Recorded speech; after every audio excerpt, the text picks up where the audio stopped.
to call to order the City of Emeryville Planning Commission meeting, November 19th. Welcome, everyone. Will we please have the roll call? Commissioner Donaldson? Here. Commissioner Moss? Present. Commissioner Schurman? Here. Commissioner Stanberg? Present. Commissioner Tan has an excused absence. Vice Chair Cardoza? Here. Chair Kimberly? Here. Please rise for the Pledge of Allegiance. I pledge allegiance to the flag of the United States of America and to the republic for which it stands, one nation, under God, indivisible, with liberty and justice for all.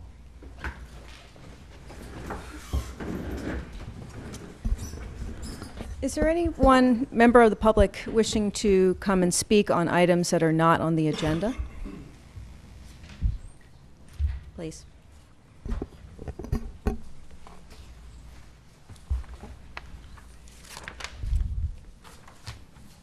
Hello.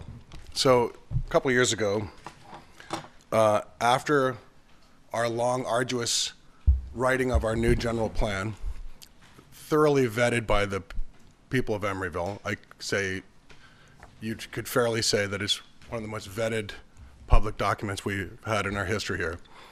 The first project that came before you with this new document in place was the Panera Bakery fast food restaurant, which you approved.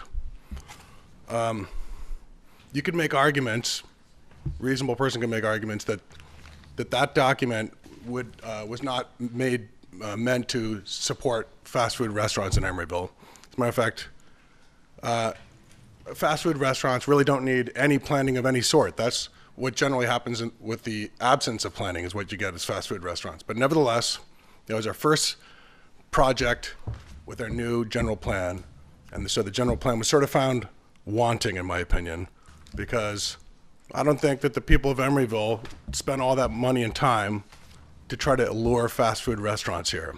We spent about $4 million total on the document, 2 cash on the barrelhead, and another 2 in staff time, for a total of about $4 million.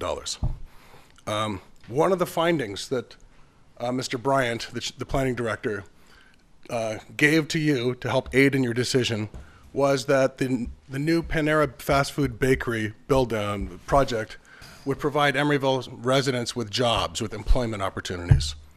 But I looked into it, went down there, talked to the manager of Panera Bakery, and he tells me that the salary there is, for all the workers there, is $8.05 an hour without benefits. So if Mr. Bryant is going to say that that's providing Emeryville residents with employment opportunities, I'd like to know, I'd like to see the numbers, how he puts that together. In other words, how can you afford an apartment in Emeryville at $8.05 an hour without benefits? So clearly that's a scam. And so, you were lied to, basically. You were given erroneous information by the planning director, by the staff, and so you made that decision with bad information from the staff. However, you did yourselves make one or several bad decisions about this, not the least of which is that you thought that the project was compliant with the new general plan provisions that we need to create a memorable city. The Panera fast food bakery chain has about over 1,500 locations throughout the United States and Canada. And I don't see how any reasonable person can say that that's making Emeryville a memorable place. As a matter of fact, it's antithetical to that. And I think you guys dropped the ball. And I think it's you got bad information from your staff, and then you're not looking at the bigger picture here. You're not giving enough weight to this $4 million document that was thoroughly publicly vetted, and I think you shortchanged the people of Emeryville. And I hope moving forward in the future, you can give our general plan more weight and more seriousness. Thank you very much. Thank you. Is there anyone else wishing to speak? Seeing none, we'll close the public comment and move on to our public hearing. We have a art.com roof sign, consideration of an amendment to the existing art.com sign permit previously approved.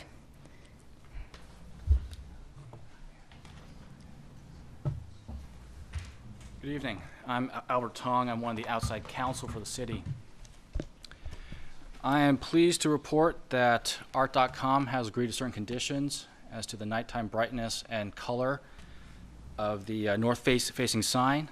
And in addition, in response to some concerns that were raised about the daytime color of the sign, they have agreed to certain conditions in that regard as well. Northwest icon. In the light gray. You can also grab the mouse for me. Thank you.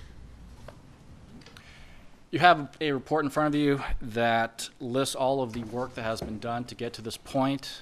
In the interest of time, I'm not going to repeat the contents of that report, but I would point out to you that the folks at PPP and Art.com have worked very hard to get to this point.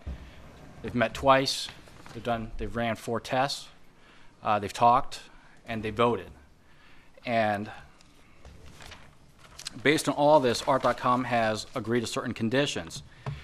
They've agreed to use Gold B 5% during the nighttime. They've agreed to use Green 2 during the weekend daytime. And they've agreed to use one of 7 colors during the weekday daytime. We believe these conditions address the concerns that have been raised by PPP, and we would urge you to approve the conditions. With that, I'm prepared to answer any questions you may have. Do you have any simulations of what those colors actually look like? I do. That's on the next slide. Perfect.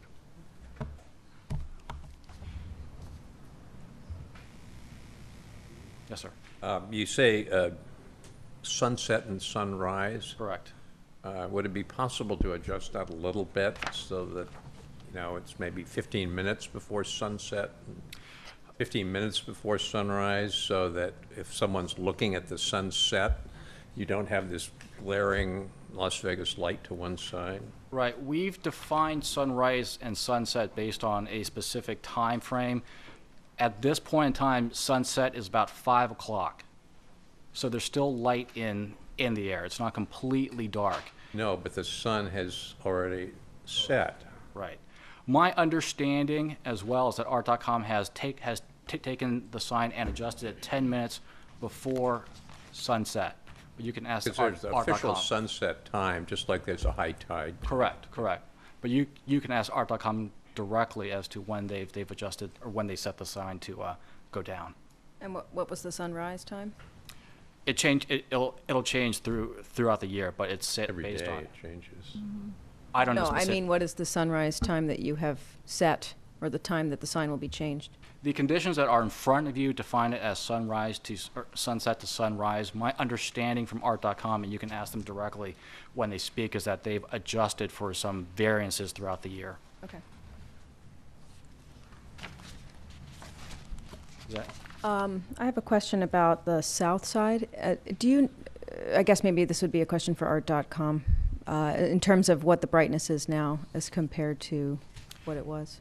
Do you know? You would have to ask Art.com. My understanding is that it should be the same as the north sign because it runs from the same computer, but you can ask Art.com directly. All right. Are there any other questions? No, thank you. I had one quick question. How long does it take for a sign of this nature with LED lamps to actually ramp up and ramp down? Isn't there a period of time for it to actually illuminate? It doesn't come on automatically. That knowledge is way outside my expertise. I don't believe there's a ramp up or ramp down time, perhaps. I think it's instantaneous. Is it? Yeah. Okay, Yeah. good. It's the compact fluorescents that take a long time. Thank you. Thank you. Would Art.com like to come up and present? Yes. Hello again. I'm Kevin Lucas with Art.com. Thank you. First of all, I want to thank the commission, the staff, and the residents of the tower. We're satisfied with the compromise and glad the issue is resolved. We join the staff in asking for approval of the permit amendment. So if I can just address some of the questions that were just asked. Yeah, when the light goes brighter or darker, it's instantaneous. On the time of dimming, we're referring to a U.S. Navy clock, I believe, for the official sunset time for this latitude in Oakland. And we do know, and we've looked at it with the residents, that at that sunset time and at that sunrise time, there is plenty of light in the sky. That was satisfactory to them. We also, the way we're going to work our clock is we'll probably, as the sunrise and sunset changes throughout the year, we have to go in and manually adjust the clock. We'll always do it for some period of 5 or 10 or 15 minutes to the safe margin, just to make room for error, and that's how we plan to operate it. There's no way you can have an automatic system that adjusts? It's done manually. We can pre-program it, which is what we intend to do based on the sunset and sunrise clock, and so it will more or less be automatic after we go in and manually set it. How many times a year will you set it? I imagine at least 12, at least monthly, or maybe it's every 2 or 3 weeks at the most. So all of the revised conditions of approval that are under this agreement pertain to the north sign.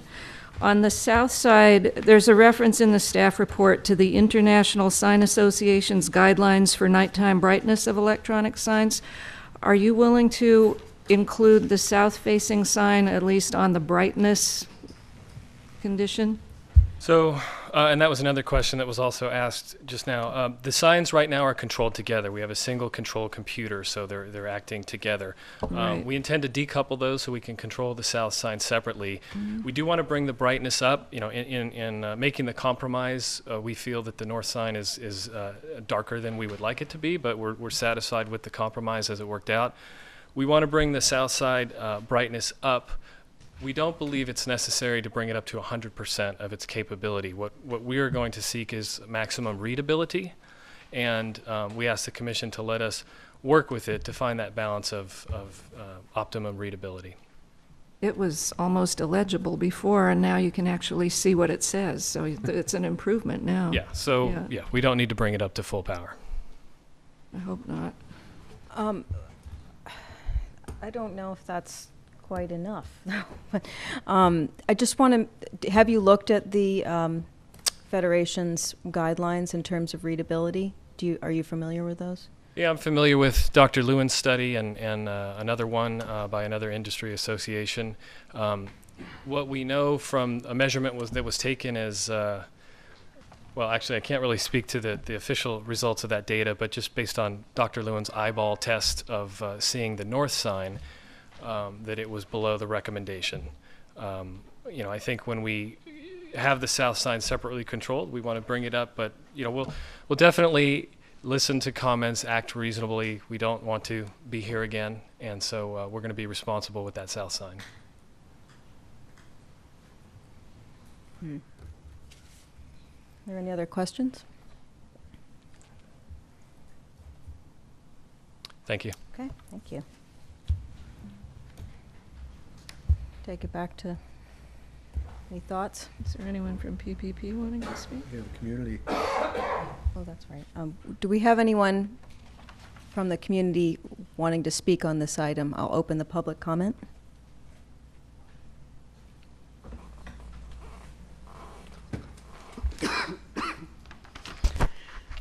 I'm Chris Owens, and as you can see, there are only 2 of us here from Pacific Park Plaza, which certainly gives you the indication that we've worked things out with art.com, okay, because you know how these things work. So I'm going to just read Lori Carslin, who has started all this and worked diligent through it, and her life was overtaken by this, totally, for months and months. And she's written a little speech because she couldn't be here tonight, so I'm going to just read that to you, okay?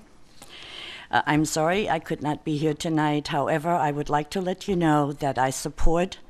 What? You better start it just now. I'm going to be almost 3 minutes, okay?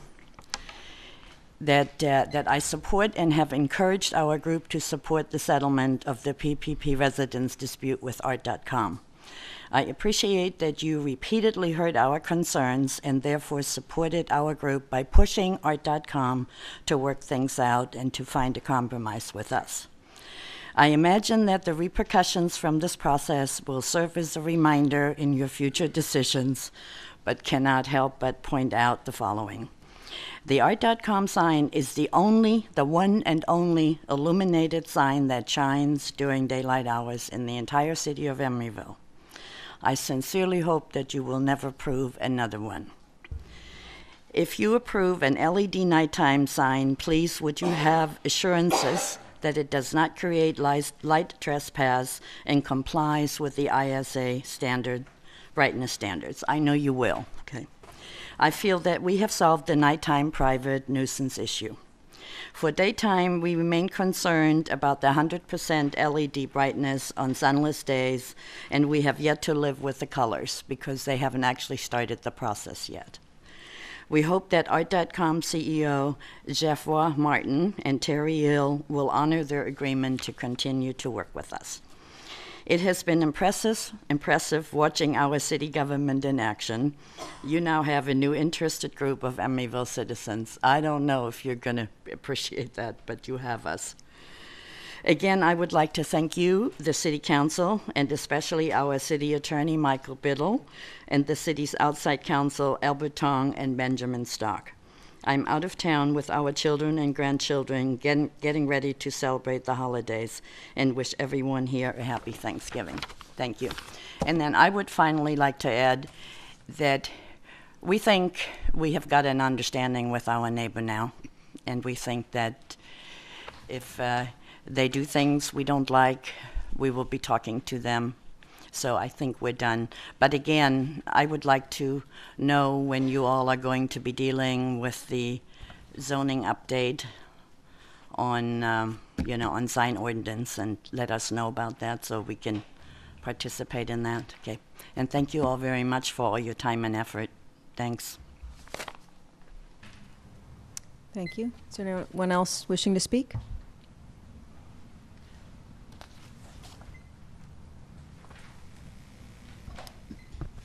Yeah, my name is Paul Gerhardt, and I live at Pacific Park Plaza. I think this is probably the 4th time that I've been up here, and I wasn't planning on speaking tonight, but as I look at the display up here, it says agreed upon proposal. I mean, I haven't agreed to that personally, and I think the jury is somewhat out on a final decision and solution on this, at least from my point of view as a resident at Pacific Park Plaza that has to, again, look at this day in and day out from every room in my condominium. So I'm not sure what you all are going to do tonight and vote on something, and I'm not even sure what that something is that you may be voting on, but I just have to tell you from my point of view, I mean, I'm looking at the magenta, and I'm looking at some of the orange and some of these other colors. I mean, that's not something that I want to be staring at during the daytime. So all I can say and leave you with is that, in my opinion, I still think there's, we have to live with this and see how it's going to all shake out. I think we're moving forward. I think we're maybe taking a huge step forward tonight compared to where we were last month, but I don't see it as being resolved in closing the book and everybody walking away and saying a done deal. I don't think it is. So again, I think it's a step forward, maybe a huge step forward, but I don't know if we're at the final end of this, from perhaps comments from us, from the people who have to live with it. So, and I can just agree with what Chris and what Lori have said. I mean, we thank you all and appreciate you all for the amount of time that you've put into it, and I hope you can appreciate our point of view too. So thank you. Thank you. Is there anyone else? Seeing none, I'll close the public comment. It seems a little uncertain to me as to what the final color is going to be, because for nighttime. It was that the gold. range. No, it's just Oh, the these are gold. daylight, The daylight, It's gold only the gold. only at night. but they haven't really gotten it set up yet, so the residents haven't really seen it, have they? Well, they've I tested believe that the they have. gold. Oh, they have? Yeah, they have started to run gold. Oh, You have Speak to to the come up. microphone, please. Art.com has started to run gold B at night okay. for So at that's least the For final. how long? the past week or two.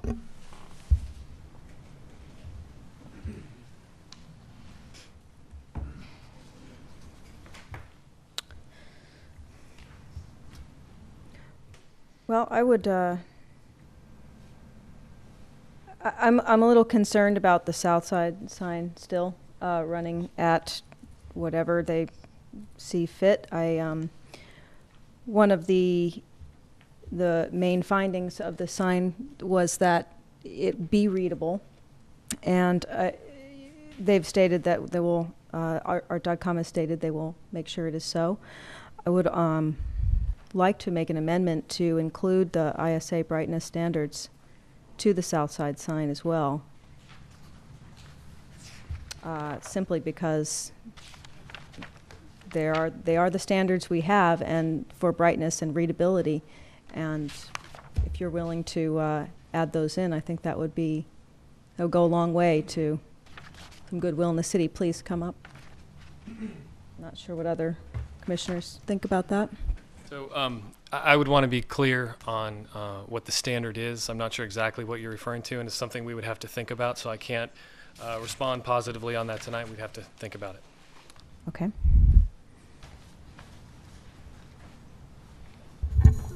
I guess I look at this as a compromise that I think both sides have come a long way on this, and they've come to agreement. That is workable, seems to be workable for everybody. Now, I would really go along with what Gail's comment was, and also your concerns, Vanessa, that they do try and dim the south-facing sign down to something that's not only reasonable, but I think it will also be more legible and actually be a better sign for you. But having said that, I'm really grateful for the work that both Art.com has put into this and PPP. There have been a large number of residents that have come together on this, have reached consensus on this. Not everybody is entirely happy, but overall, the group has reached consensus. Any other thoughts? Yeah, I mean, I was trying to kind of figure out how to phrase my comments, and I think John kind of did it for me.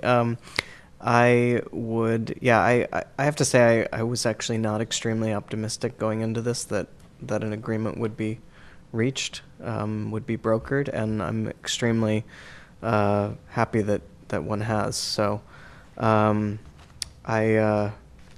I think I understand your concerns about the south-facing sign, but I think I don't know. In light of everything that's happened, I'm just extremely excited to see that an agreement has been reached, and I think that it's one that I can support.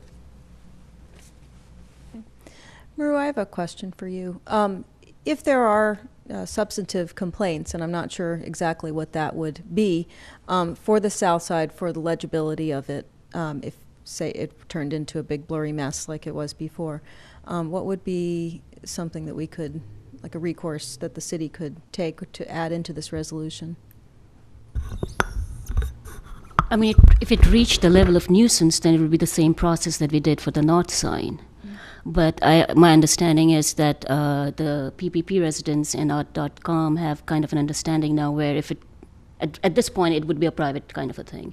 Okay. So because I don't see any conditions that would address that if there are any issues with the south side, then what kind of recourse does the commission have, other than it being a nuisance? Mm-hmm. And so given that the primary complaints were about the north side and the impact on the residents, is it within our purview to be considering the south side as a nuisance at this point? Well, frankly, the documents are a little bit ambiguous in that regard. The ultimate resolution about initiating the proceedings does refer in the resolved passage to signs in the plural. Mm-hmm. But the rest of the whereases and all the recitals were all about the north sign, and there isn't much of a basis for that. So if you were to go to revocation proceedings, I think it would leave it open as to what the evidence is. But you're asking right now, I think more specifically, whether you could amend the proposed resolution to encompass the south side? Or are you asking about whether the city, if it were to go forward with revocation proceedings, would be able to have that within its jurisdiction? I'm just trying to get a handle on what the range of options are. Okay, I mean, well, what's within our purview to do? if it were revocation proceedings, I do think it would be within your purview to address that. Just right now, that is not something that was put before you, though, as far as a resolution for it. So it would be, it could be offered as an amendment, and then I think that it would be up to, art.com to articulate why that could or could not be part of the settlement as far as the conditions of approval. So I think it would be something to bring up and to hear responses from. Mm-hmm.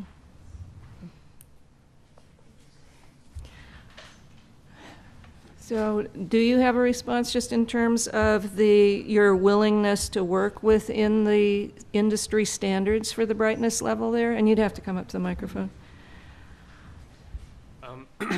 No, we're not now prepared to work within the proposed standard. Again, I'm not clear what the standard is or whether it's applicable to our sign.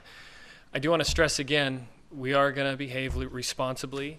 A call to us can get a lot done. We're going to look for a sign that has maximum readability and isn't brighter than it needs to be. Thank you. So it boils down to trust and being good neighbors, and I think they've come a long way, and I think we have to go with it. See how it works out. I don't want to see this thing stall any further. No. Can we make a motion? Can I author the motion? I'd You like certainly to may. approve it with the conditions as set forth, please. Do we have a second? I second that. Okay. Okay. Commissioner Donaldson? Aye. Commissioner Moss? Aye. Commissioner Sherman? Yes. Aye. Commissioner Steinberg? Aye. Vice Chair Cardoza? Aye. Chair Kummerly? Aye. 6-0, the motion passes. Thank you for working together Yeah. with Good both luck, art.com and PPP. I'm very pleased to see this ending tonight. Thank Right. you. Thanks for helping us resolve Yeah. the issue that we started. And we do look forward to seeing your further attempts at keeping the south side reasonable. Thank you. Next on the agenda, we have a study session, the Emeryville Center for Community Life.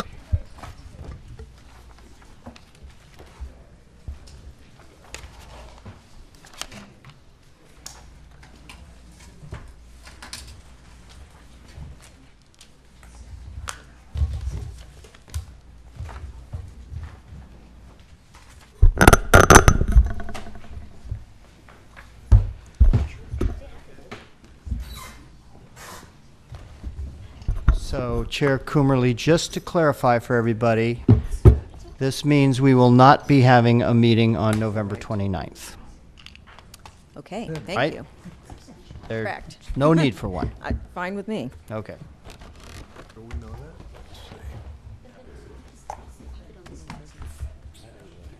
Christmas gathering after.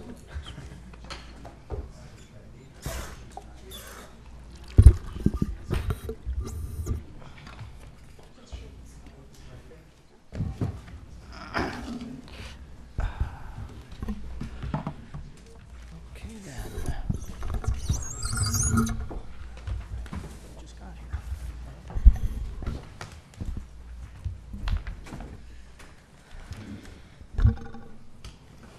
Good evening, Commission.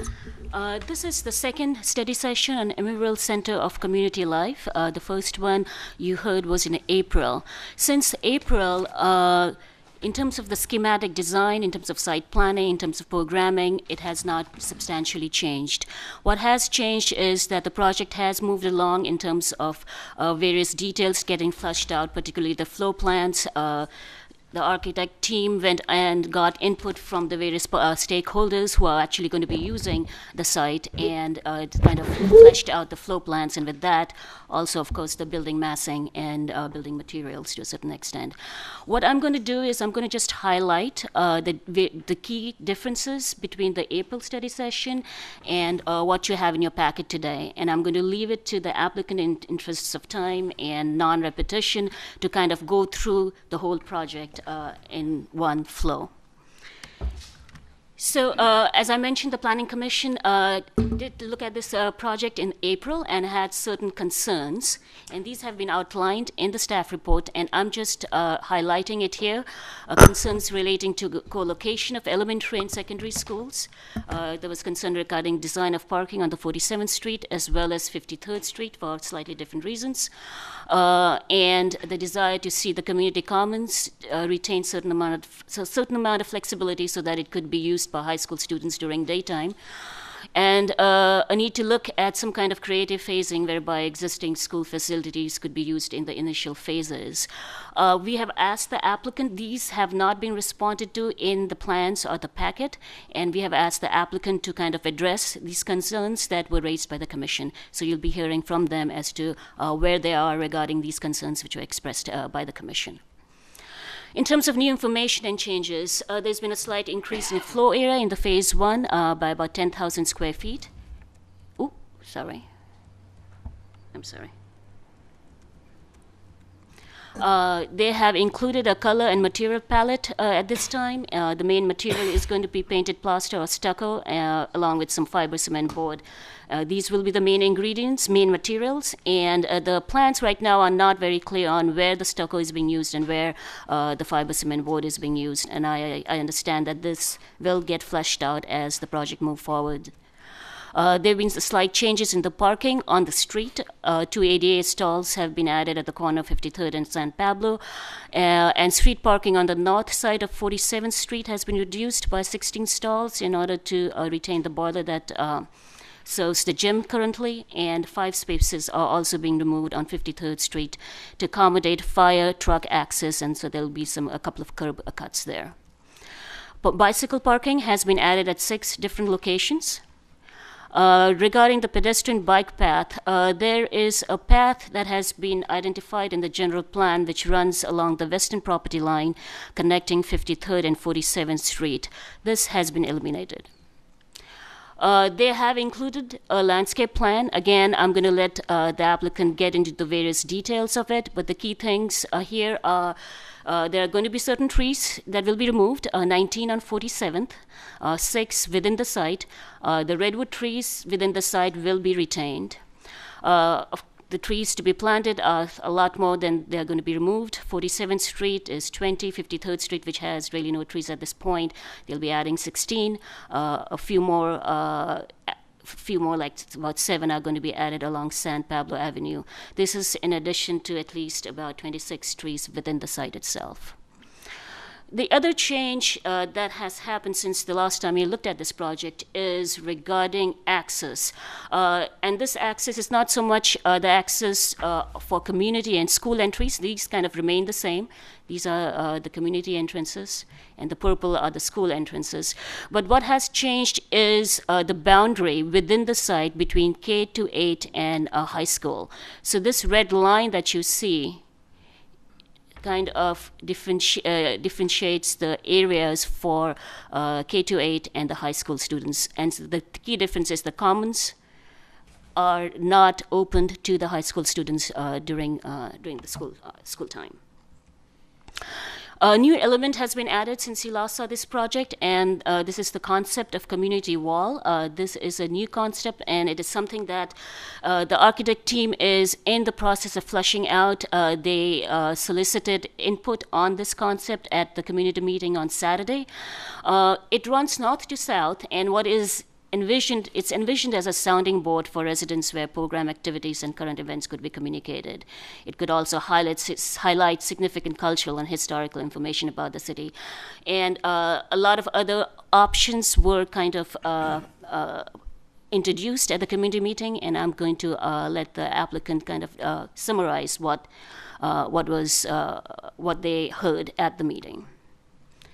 So this is sort of on 53rd Street. This is looking at the community wall. So at the highest, will be at its highest. It's about 46.5 feet, and it varies between 24 feet to this high. In terms of staff comments, the staff report outlines a laundry list of additional information that is needed in order for this project to move forward. And these, I'm not going to go through all of them, but basically they include details regarding design, street improvements, especially the treatments on 53rd Street as well as 47th Street, stormwater plans, and a bunch of other stuff that are outlined in the staff report. The report also includes a list of requirements that will be associated with this project. This is more for an FYI to the applicant and to the public in general in terms of what kind of conditions that can be expected on this project. And these include things like sidewalk improvements, lighting, traffic signal, changing of radius at the corner of 53rd and San Pablo. Staff also continues to have some concerns regarding traffic, circulation, and loading. However, we expect this to be sorted out in the traffic study that will be done as part of the environmental review that LSA is going to be doing for this project. So we are hoping that all those issues and doubts and concerns that we might have would be looked at by fair and pairs as part of the CEQA review. The same goes for shadow study. This is a typical element that is included in the environmental review, so we hope to see that information at that time and then take it from there. Regarding design, staff has the greatest concern on the San Pablo elevation, especially this corner of 53rd and San Pablo. We feel that this really needs a lot more work at this point. So that concludes my presentation, and we are looking for the commission to answer these questions regarding the design of the project, regarding the community wall concept as you hear more about it, and whether the pedestrian bicycle path that has been identified in the general plan along the western property line, should that be eliminated, and of course any other issues that you might have. You would have received 2 letters on this project, one from Betsy Cooley and the other one is from Brian Carver. And I would just like to add one thing regarding one of the comments that Mr. Carver makes, and he suggests that the commission should condition any plan approval on firm commitments from the district regarding the future uses of Anna Yates and Ralph Halvey sites. Just like to remind you, this is not within the commission's purview. So that concludes my presentation, and I will hand it over to the applicant, unless there are questions from me. I do have a question.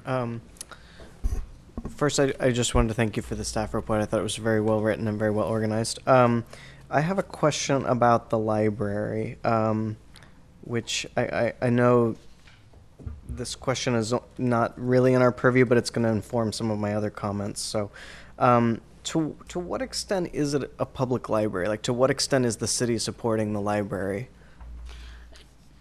From what I understand, that the city and the school district has not yet made a decision regarding how public the public library will be. So that is an outstanding issue that has not yet been resolved. The cafe, however, that is associated will be open to public at all times. All the property belongs to the school district, is that right? That is my understanding. Because it said in one of these comments that the state school architectural board would be overseeing it, not the city building department. Yes, as far as the building plans are concerned, that would be the state. So while the city is putting money into the Center for Community Life, the property and the buildings will belong to the school district, is that correct? That is correct. Did you do any studies concerning security on the site in reference to the architectural character and how it impacts security and safety on the site? No, we do not. We have not commissioned that study.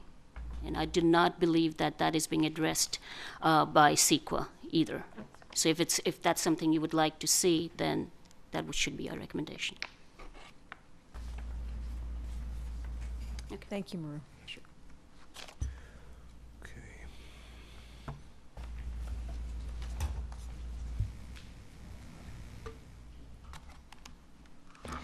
Good evening. My name is Dr. Deborah Linder. I'm the superintendent of schools for the Emory Unified School District, and I just want to thank you for having us here tonight for this incredible milestone, actually.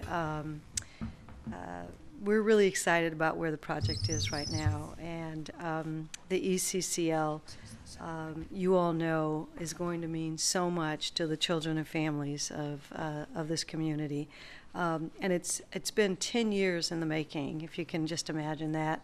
Well, some of you do know that. And but what makes this project really so incredibly special is the fact that it has had a tremendous amount of community input, and there's been a great deal of consensus building to get us to the point where we are today. We have an extremely tight budget now, as you know, and our timeline with our financing under the qualified school construction bonds that we were able to issue that were very low interest bonds, like almost zero interest from the federal government, makes this project, makes it necessary for us to complete this project within the next 3 years. We've added as many of the features connected to the full service community schools vision and the full service community as we possibly could, and we think it's pretty terrific, and I think you will as well. Stephen Bingler from the Nexus Partners is here tonight to go over those elements with you, and just very quickly. The library and all of our shared spaces will be referenced in a document. We're in an incubator program development work is in the process of being done right now, and we'll be developing an MOU and agreement associated with how the co-location and how the shared program and services will be offered. So, and we'll be happy to bring that back to you at a later time. The other thing I just heard mentioned was the whole idea of safety and security.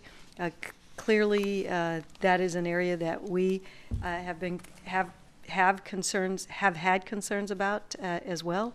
And in all of the community meetings that happened last year, there were 13 of them. Many community members weighed in on what you're going to see. And you'll see where all of the security points, including our security officers and many community people, parents, elementary school parents, high school parents, wellness, health and wellness, Alameda County. There have just been a host of stakeholders that have been involved in putting all of these pieces together with the various viewpoints about safety as well. So just again, I can't tell you how excited I am to be the superintendent of Emeryville at this time, because I think we're all going to be a part of something truly amazing for the children and families here. So thank you. Thank you. Hello, my name is Stephen Bingler, and I am with the Nexus Partners. I'm an architect, and I represent a number of people here. And I think I want to start off by just asking at least all the people who are part of the Nexus Partners to raise your hand, because you may be hearing from some of us as we go forward. We all have a piece of the elephant. I want to start off just generally by seconding what Dr. Lindo just said. A little bit of background is that our firm does work all over the country, and our focus has been on schools and community schools for the last 25 years. We wrote the policy for the U.S. Department of Education around schools as centers of community. I have been involved in dozens of community schools, and there's not a single one in the country like this one. This is the most advanced, the most complete, the most community engaged community school that I've ever participated in and that I've ever seen. So I think that the Emeryville community should really be proud of the fact that this project is underway, and that it is of such quality, I think, that it's going to be, when it's finished, it's going to be unequaled in this country. Having said that, we don't have all the details worked out yet, and so we appreciated all of the comments that you gave us. And in fact, my comment was to those that we were in violent agreement with almost everything you said, and everything that you asked us to do. So what I'm going to try to do is to go through a presentation of some of which is already, some of the images you've already seen, but I'll try to go through those a little bit faster, if you will. And I'm going to try to balance out how much detail I go into, because we could be here for a long time if I answer every single one of your questions I'm sure that you have in your mind. I'm going to try not to rush through it, but I'm also trying not to drill down into too much detail. So if I do, please stop me or slow me down or give me a signal or something. But I do want to be sure that a lot of I realize that we're here at Schematic Design to answer a lot of detailed questions. So I'll do the best I can, and if you have additional detailed questions, I'll try to answer the ones that you asked already along the way. And if you have other ones, we'll be happy to entertain them. This is a work session. We're here to, we're all designing this project together. That's the way I think of it. So without any further ado, let me see how we're going to move this thing forward. Okay, good. Okay. Okay. All right. I think you're familiar with the overall site, so I'm not going to spend a lot of time talking about massing. We've been through conceptual design already. You've already reviewed this conceptual design. Most everything is pretty much the same and more or less in the same place as it was in the final conceptual design. With the classroom to the south, the community services mostly on San Pablo, and the Community Multi-Service Center on 53rd in San Pablo, and the K-8 classrooms in a 3-story building at the center of the site, and the school multipurpose room also in a similar location, with the gymnasium being the existing gymnasium that's just being refurbished, and the same as the ball field. This is a diagram that shows phase 2. I'll flip those quickly. This is phase 1 with parking on the ground in phase 1, and this is phase 2 with in illustrating the additional facilities that would be added in phase 2. I realize that we're here today to mostly talk about phase 1, so if there are questions about phase 2, I'd be happy to answer those. But at this point,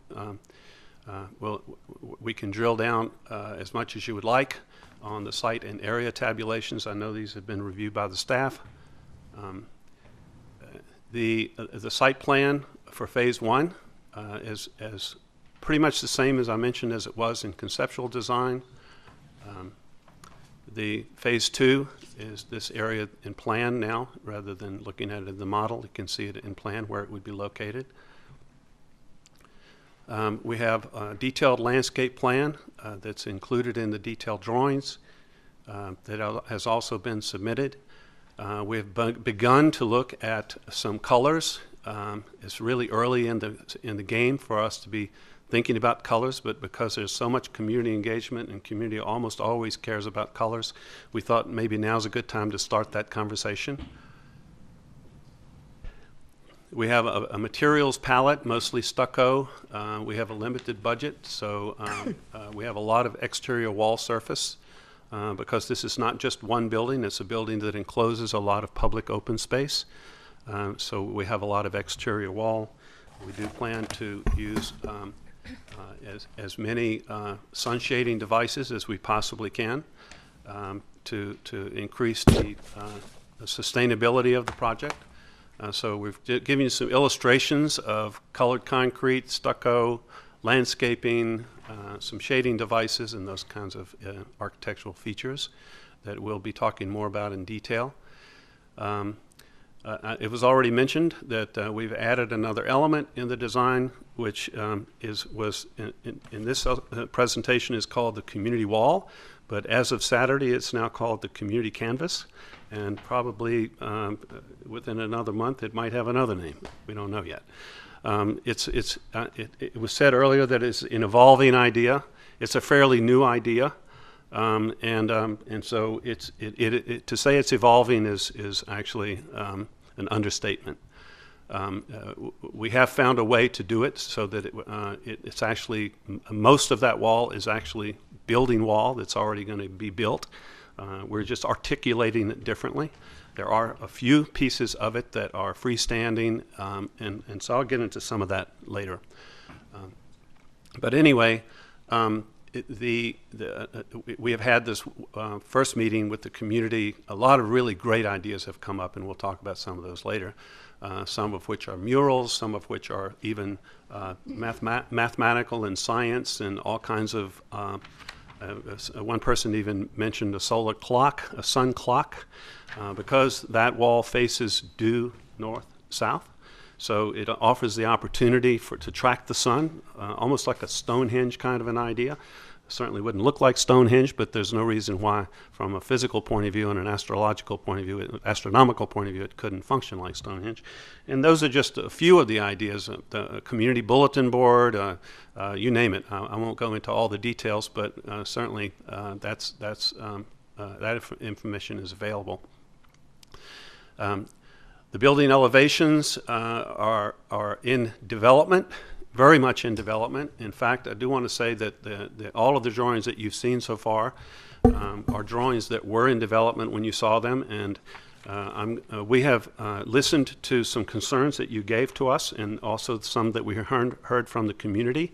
And at the end of this presentation, I'm going to show you some new drawings so that we can all be up to speed with this train as it's moving forward. We're trying to react as quickly as we can to your concerns. So in the spirit of that, we would like, if possible, to throw some newer ideas on the table for discussion today, rather than just review the ideas that are already a couple of weeks old.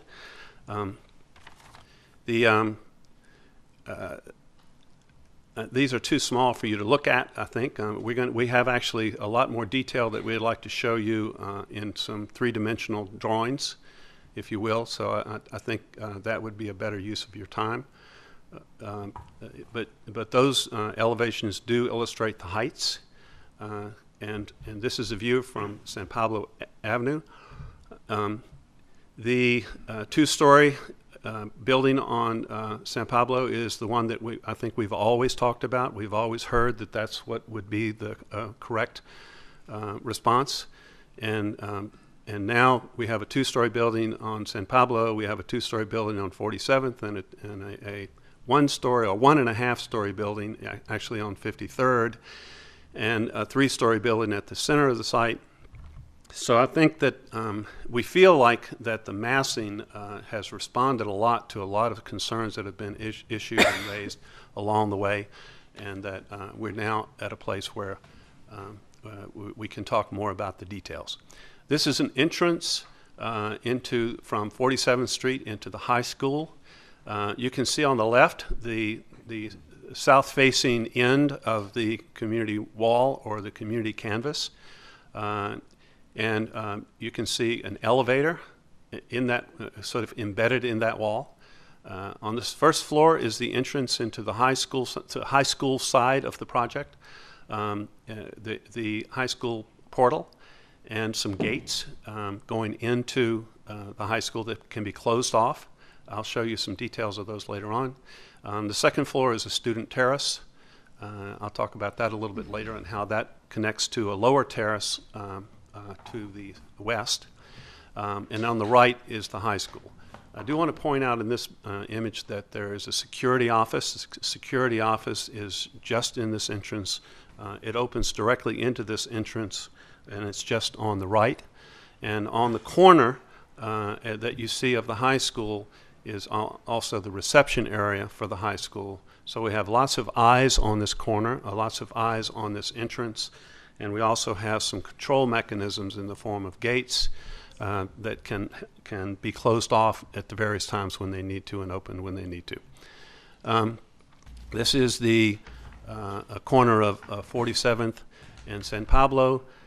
It has library. This is actually a corner where the south end of the library opens up. I do want to point out to you that we are working on this corner now. I don't have a new rendering to show you of this corner, but our plan is to actually open it up a lot more than it is now, with glass, a lot more kind of wraparound glass, so that when you're driving down 47th, you can look into the library. On the first floor. The second floor is mostly the high school. And so I do want to give you a little bit of a heads up on that. You'll see for the first time in this drawing also planters that we're creating to, first of all, to create a soft edge, but also to filter stormwater around the building as a part of our energy conservation and our sustainability measures.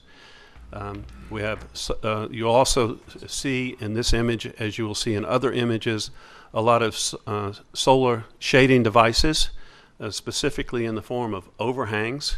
We're trying to make those overhangs as much as we can, kind of a way of also breaking down the scale of the building, creating more interest in the building. We're mostly dealing here with a lot of horizontal and vertical surfaces. And so we're trying to break the scale, keep the scale down to Emeryville scale as much as we possibly can for a 125,000 square foot building. This is the portal that the entrance from San Pablo into the community commons. On the left is the library cafe, the library and the library cafe. On the right is the ECCL, the Emeryville Unified School District office is on the ground floor on the right, and then upstairs are the health services and community services on the second floor. The main entrance into those facilities and programs will be at the other entrance, the other community entrance that will be located further down San Pablo. I do want to say about this, you can see those gates. You'll have to squint a little bit, but there are gates in this entrance towards the back, similar to the gates that come into the high school. We're also planning on having other rolling gates that can, or folding gates that can, are lighter and can also close off the community library, what we call the library plaza at nights. But during the daytime, that plaza could be open to the public, or it could be closed. Those gates could be either open or closed. There's a lot of detail in the gating of this project, and I'm going to try to take a little bit of time to bring that forth to you in this presentation. This is a little further north on San Pablo, and this is essentially the front door to the community multi-use building.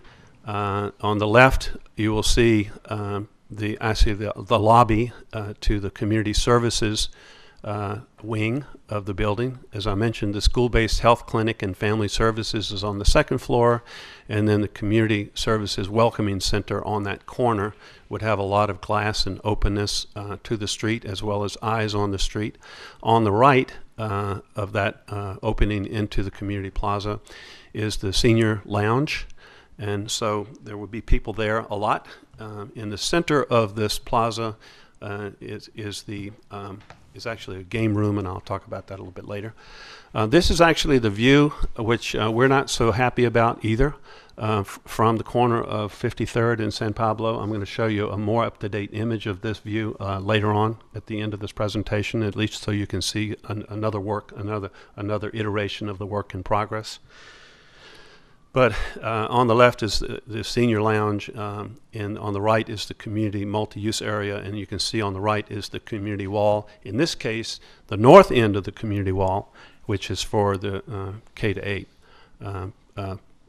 pre-K to 8 actually, access. And this is a little bit more further around the corner. You can see that entrance, and you can see now yet a third set of gates These sets of gates operate very similar to the ones that the other actually three that you've seen so far. One at the high school, and one at each one of those entrances that we've already talked about, and this is the fourth one.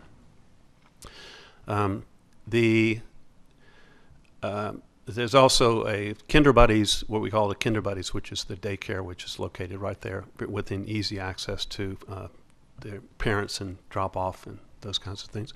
And looking from the field side, we do have the school colors. The track is blue and the grass is green. It'll be green all the time because it's a turf, artificial turf, and those are the school colors. You can see in the distance the back of the community use room, as well as learning gardens, which are located beyond the entrance that I just described. And you can also see an opening from this side into the community plaza. And I want to point that out because there was some concern raised about the wall and about transparency of the wall, and can you really see from that plaza into the field? And the answer is yes. We're actually planning for most of those pieces of the wall that are not parts of walls of the building to actually be more open than closed, because we do want to encourage visual connection in every way. We don't want any dark corners in this project, so we've tried to take heed of that. The building in the middle is the K-8 building. You can see the entrance on the left. There's a science center, a K-5 science center at the entrance, which also is in good close proximity to the learning gardens that are located just to the north. And on the right, to the south of that K-8 building, is the school multi-use building. And I do want to point out when we get to the plan but I want to point out to you now that the ground floor of that school multi-use building is mostly glass. And it's also mostly glass on the other side as it faces the plaza. So if you stand in the plaza, you can look through that building and see all the way through to the field, and vice versa. In fact, we imagine that during community events, that building would probably be wide open, and you could actually circulate through it. I'm imagining all kinds of booths and everything set up in there with things happening on the field, things happening in the community commons. This is the second floor terrace that's above the high school entrance. Now we've made a full circle around the building. We're back onto the 47th Street side of the building and the south end of the community canvas wall canvas.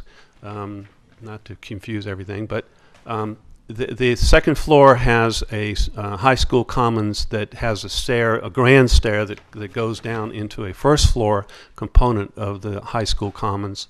So the high schoolers have this kind of split level commons area, if you will.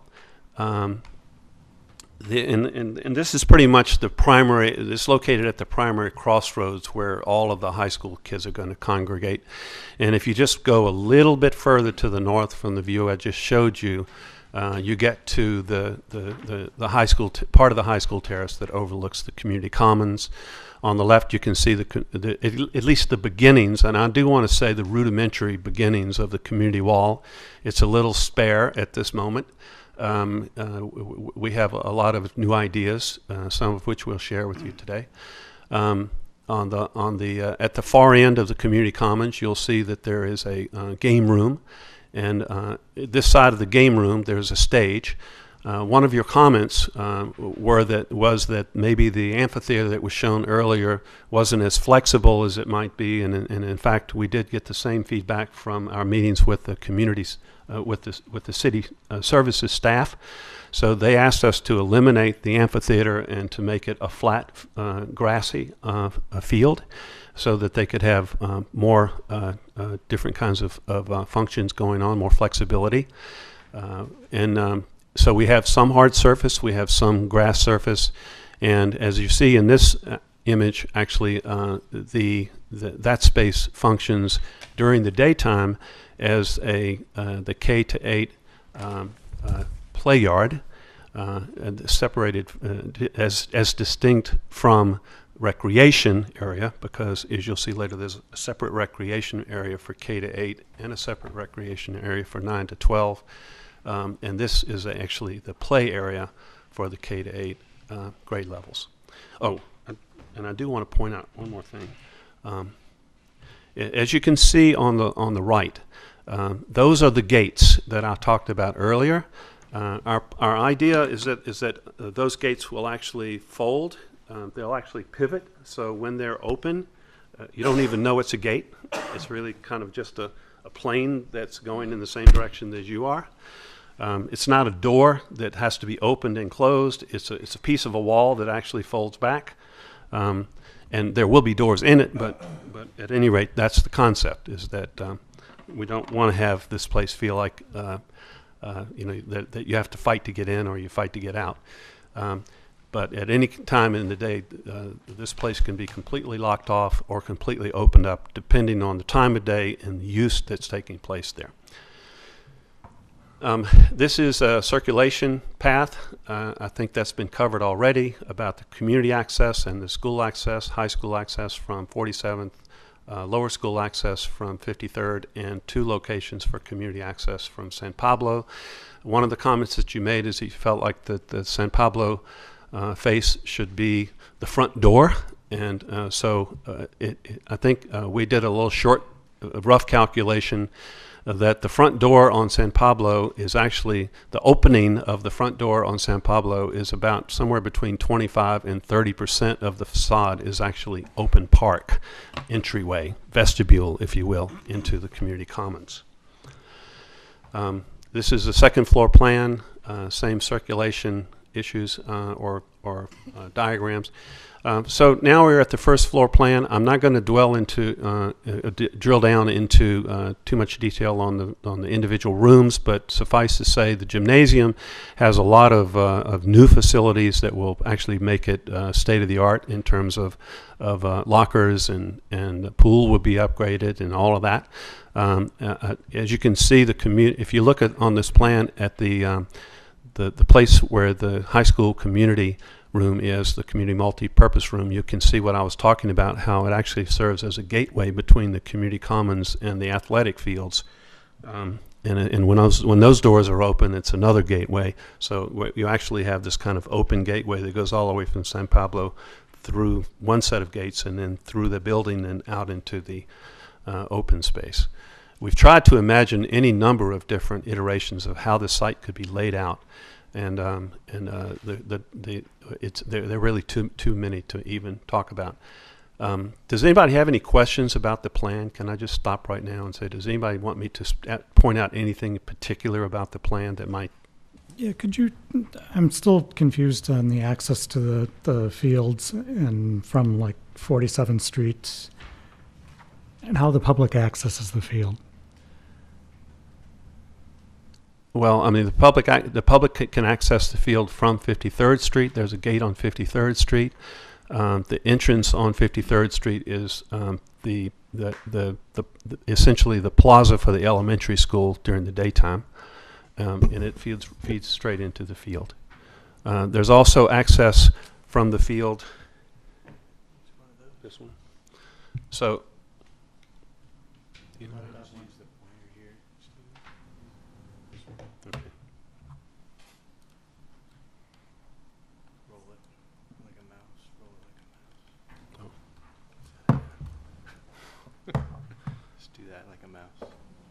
Oh, okay. I was waiting for it to light up.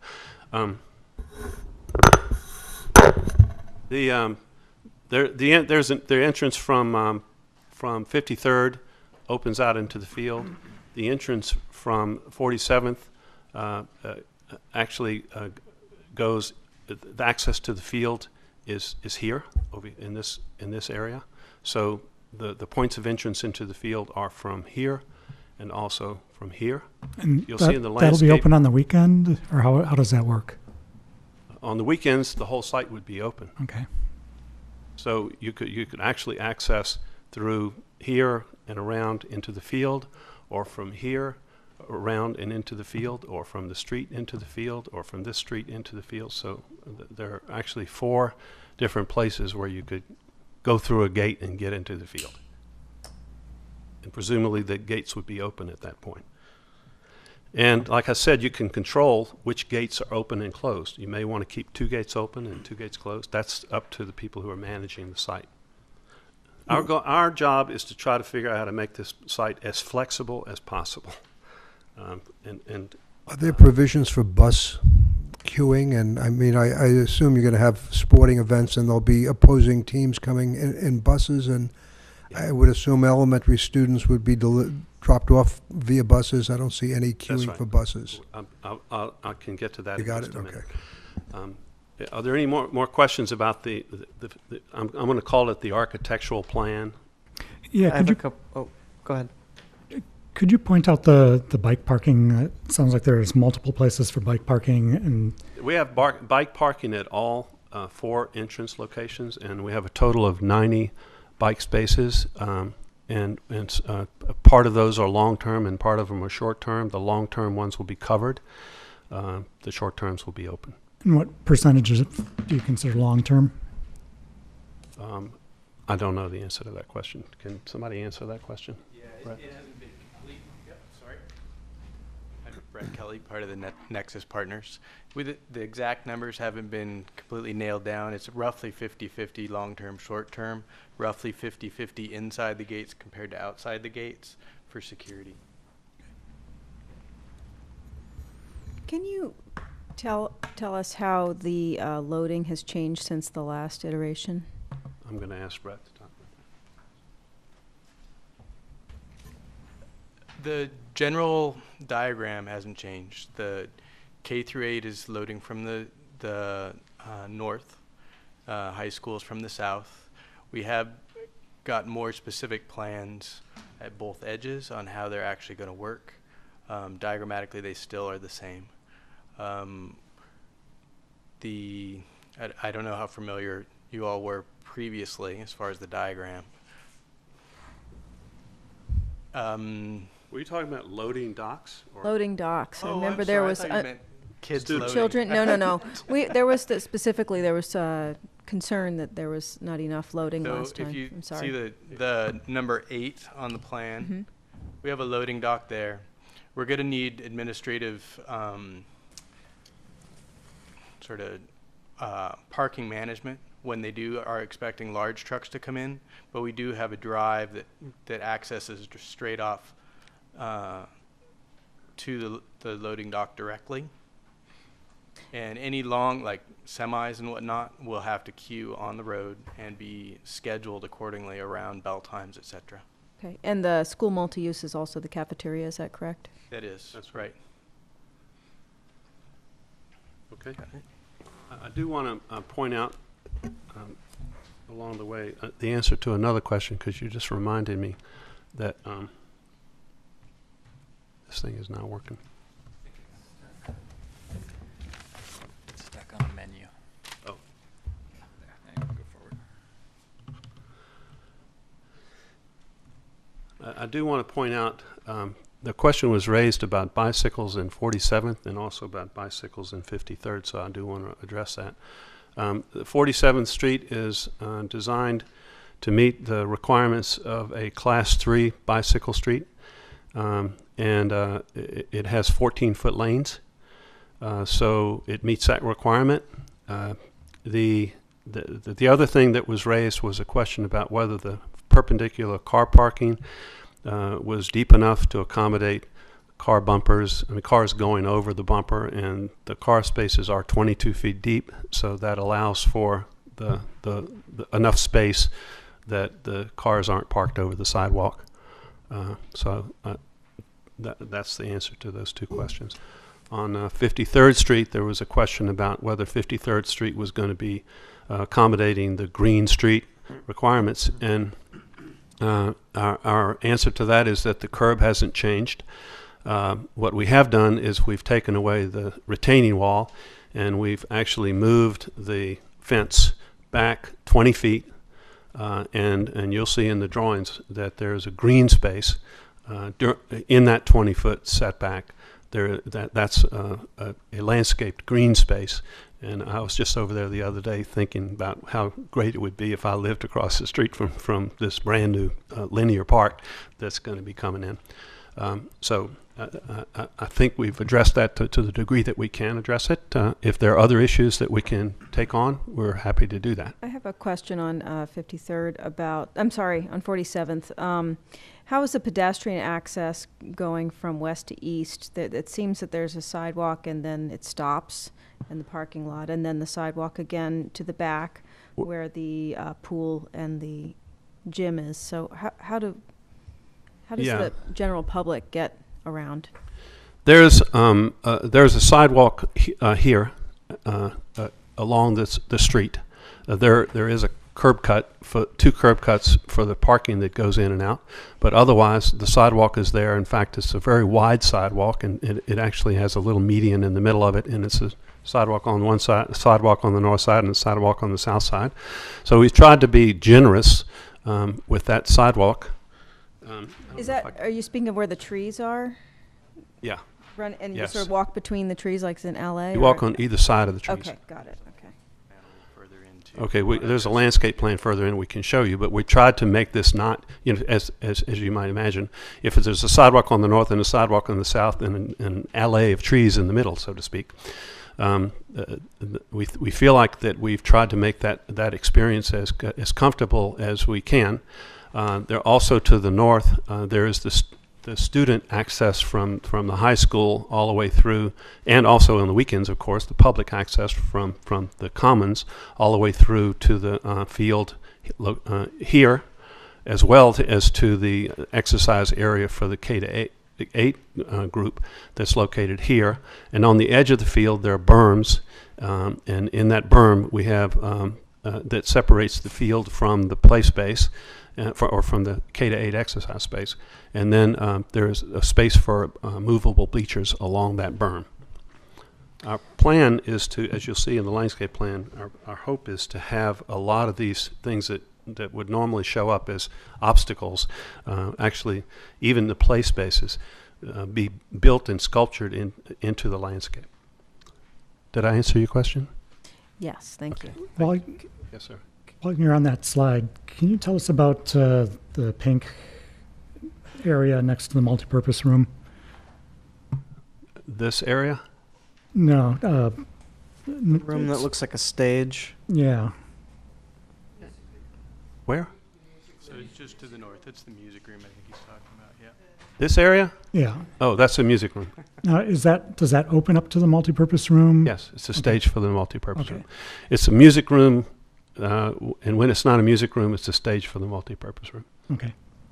And then in the middle of the multipurpose room is a movable wall, and then on this side of the movable wall is the high school cafeteria, and on this side is the elementary school cafeteria.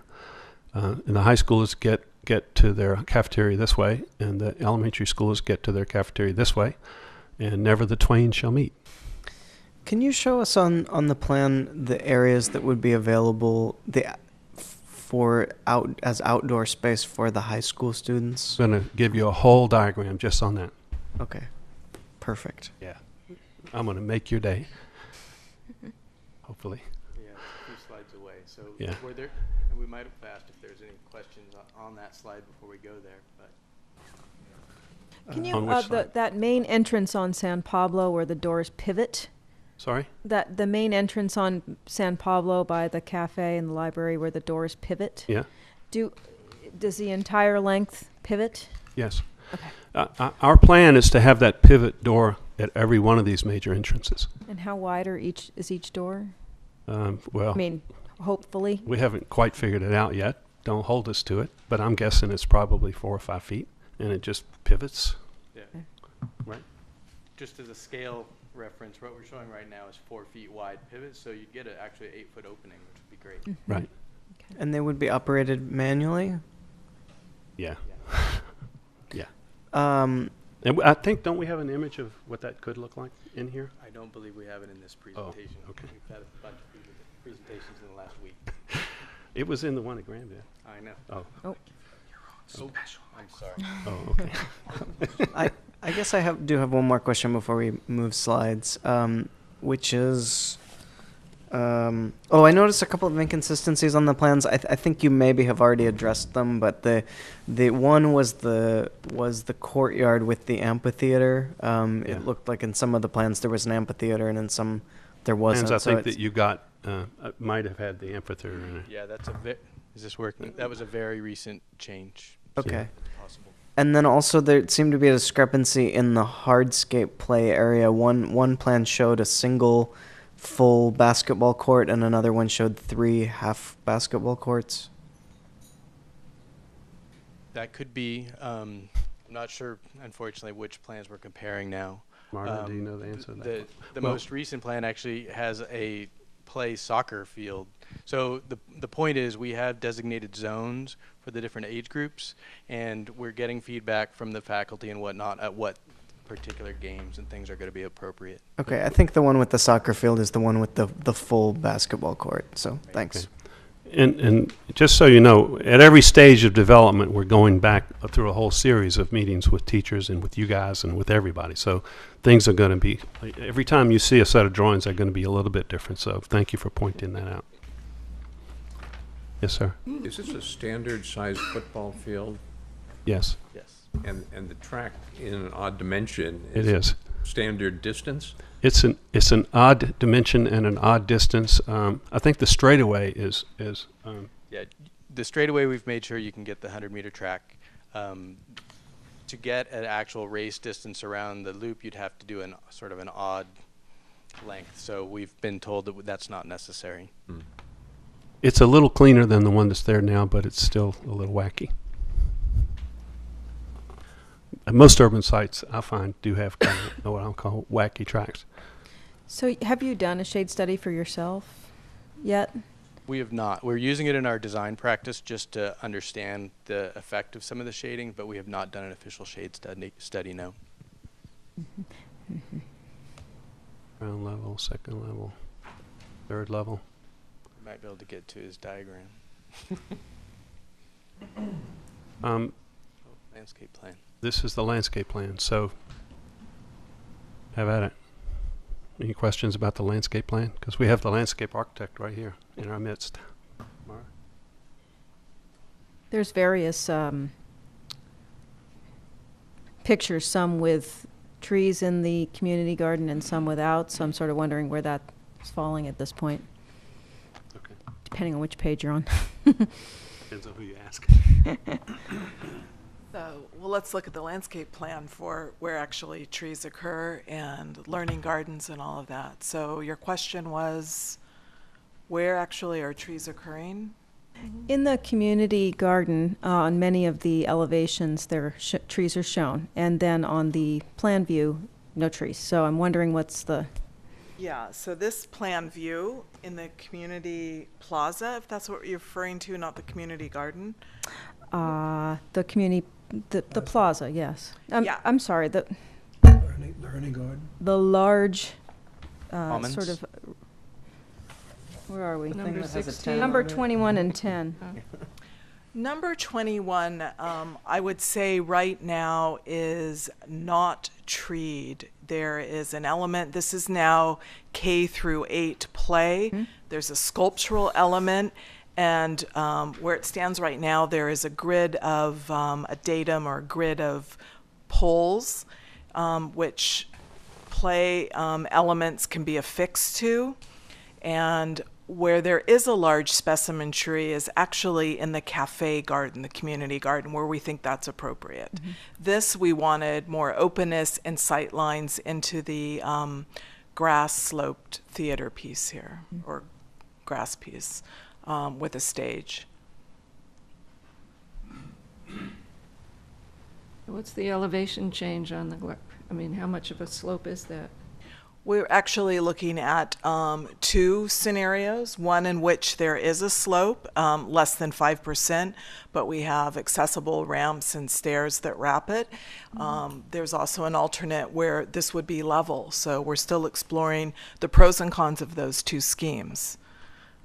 Again, we're looking for maximum flexibility here for both play and also for ceremonial gathering, theater events, it's really a layered space, and it's got to kind of work for all of that. Are you considering using real turf or possibly? We're considering both. Phony? Phony. Well, you know, we have artificial turf here for all the reasons. You know, we've weighed and costed both natural turf versus artificial for a sports environment. Here, I think we would have some of the same concerns in terms of is it wet? Can people really sit on it? We really see it as a casual seating environment when it's used by the kids.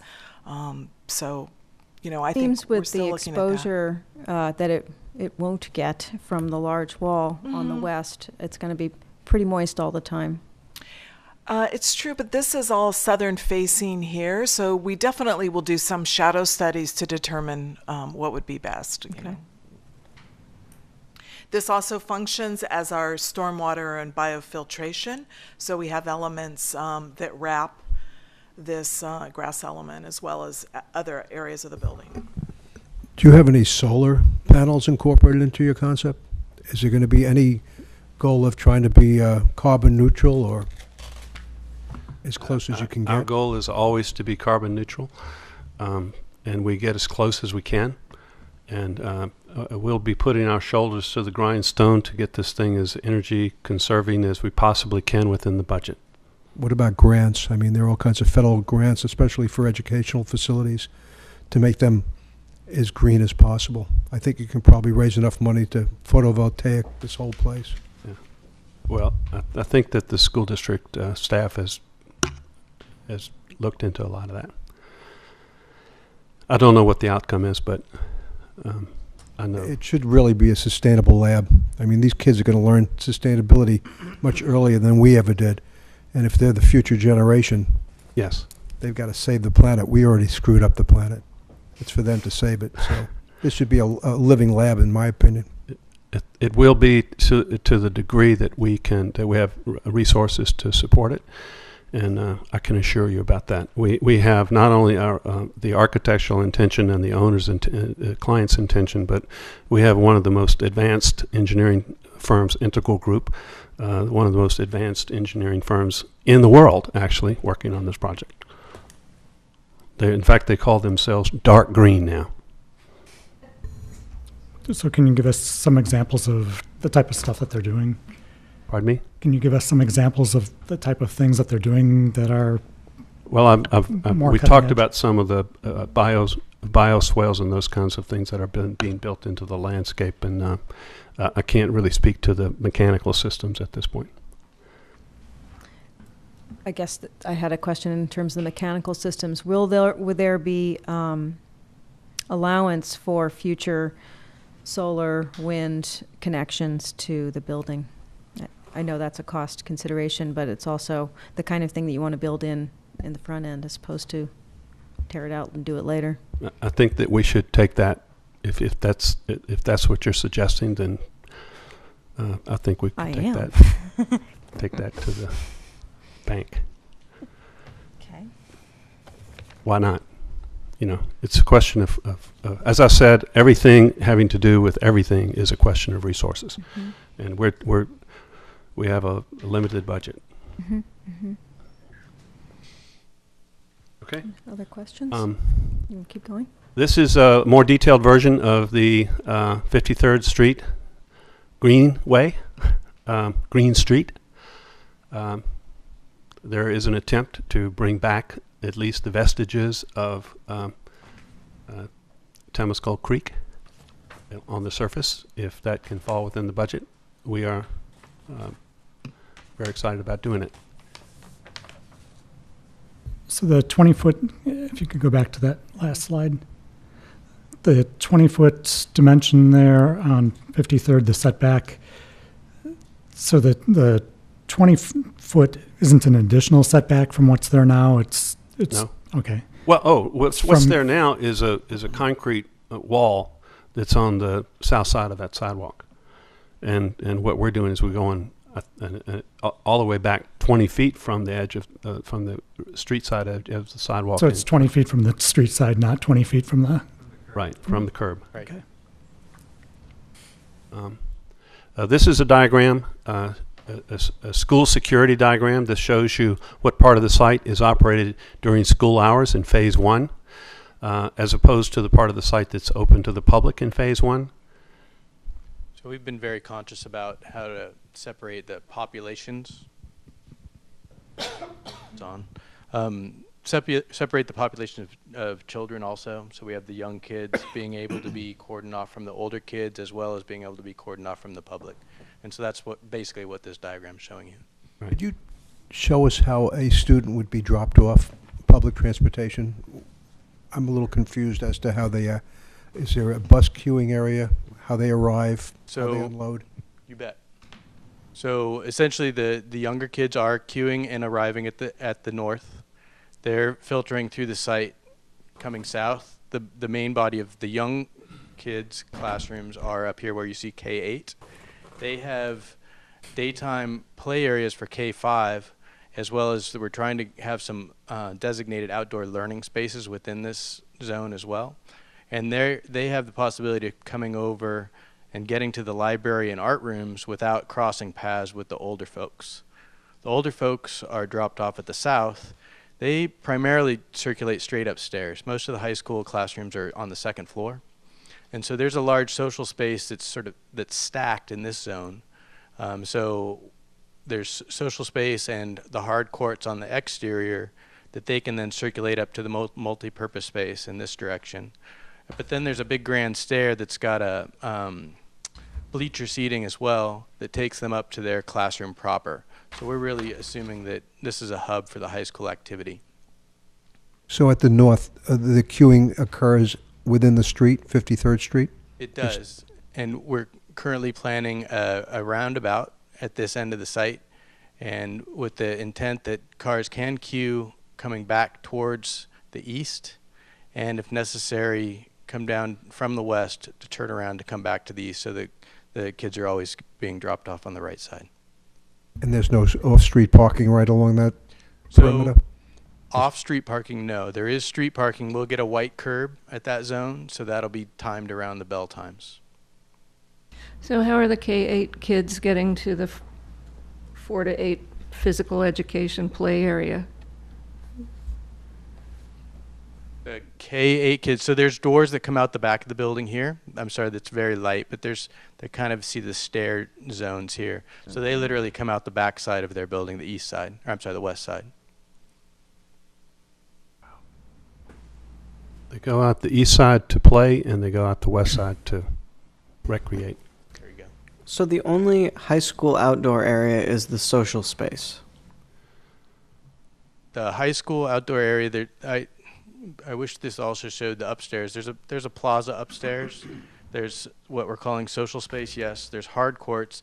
And I hate to say it, but I believe this is a little bit of a typo. This line should actually be here. This 4 to 8 play area, is that, I'm sorry, my eyes are a little bad, but is actually supposed to be divided in half. So the high school kids. Yeah. My name is Steve Kelly. I'm also with the Nexus Partners. A couple of things I just wanted to maybe clarify to make sure you understand that the Commons is a K-5 play space. It was represented as K-8 earlier. And then the play space that is labeled 4-8 is actually the 4-8 play space. The high school social area extends out, and to answer your question, Commissioner Moss, the high school students would have primary use of the athletic fields, the sports fields. And so their combined social space and outdoor play space, if you will, call it activity space, includes the fields and track. So they would be able to use the fields at lunchtime and other breaks, or to congregate and... Yes. Okay. Thank you. You can go back to that last slide one more time. The 9 through 12 social space, again, that's covered. I'm having a hard time visualizing what this space is. It's both. There are covered areas and outdoor spaces, literally outdoor spaces. So are there indoor spaces, common area indoor spaces? Well, Yeah, there are. This diagram was meant to talk about exterior spaces. So yes, the multi-use space is Library, the lots of library, the congregating spaces for both teachers and students. Okay.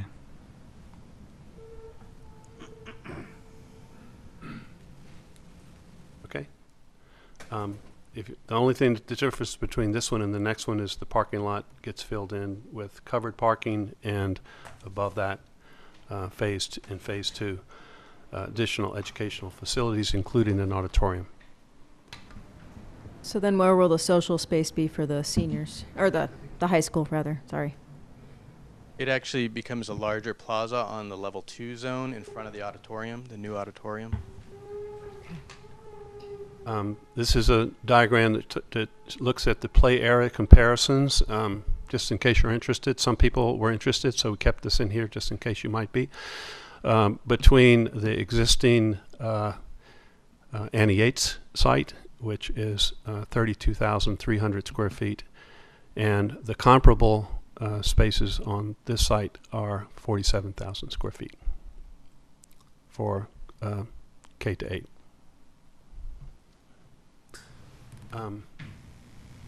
This is a diagram that shows the floor area ratio between ECCL and the Annie Yates site. So This the is a diagram that shows 10,000 drop-off. square feet that was added since we last saw this, where was it added to? Whoops. A significant amount of it is the plaza, which before. But that's not usable space, so we're talking about. Are you talking about floor area? I'm sorry. Yeah, I heard in the staff's presentation that you added approximately 10,000 square feet. Yep.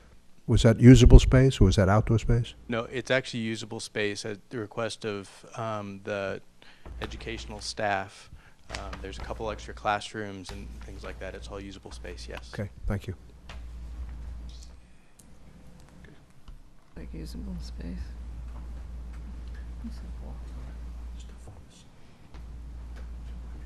And one more additional comparison is an additional 120 feet of curb length on the K-8 drop-off compared to Annie Yates. Could you just go back to the previous slide with the comparison of the outdoor spaces? Or the other direction. Yeah, that one. So the sports fields double, they're supposed to be multi-use, multi-purpose fields, flexible space, right? Mhm. And the 8,000 square foot, the orange 8,000 square foot, it looks like much of that is basically walkway underneath the stairs or alongside the stairs. It doesn't really look like it's functional for outdoor recreation. No, it's outdoor. Pathway. It includes a garden, a learning garden. Yeah, at the north side, but anyway. Well, all of that, as we drill down to how that space actually functions, I think there's a lot of work to be done in the landscape plan with respect to how that space will actually function. Pretty challenging how the sports fields are going to function. You're showing a baseball diamond overlaid on a synthetic turf football field, and right.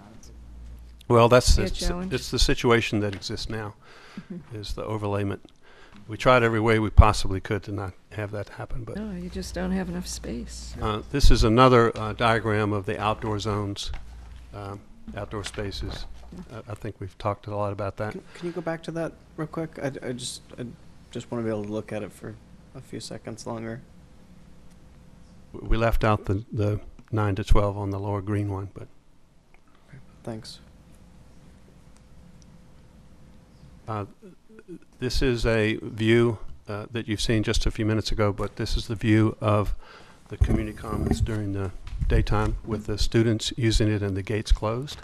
This is a view of the same space at night when the community would be using the space and all the gates would be open, or whichever gates are determined would be opened. There might be some event going on the stage and lots of things happening around. Presumably the cafe at the library would still be open. may even be something going on in the community use room. And I think this is the last slide, is it? I'm happy to see that that community space is now being used during the day for the kids and not just, Right. yeah, that's good. There's also the community multi-use space that's also open all day for the community on the north end of the On site. the north end, Yeah. yes. Oh, I'm sorry. Oh, now we're going to fly you around. So you can get a little bit better idea. I know it's hard to read floor plans all the time. So we're zooming in now on the high school entryway, coming down on the 47th Street side. Can you back that up? Or run it again? Were you getting dizzy?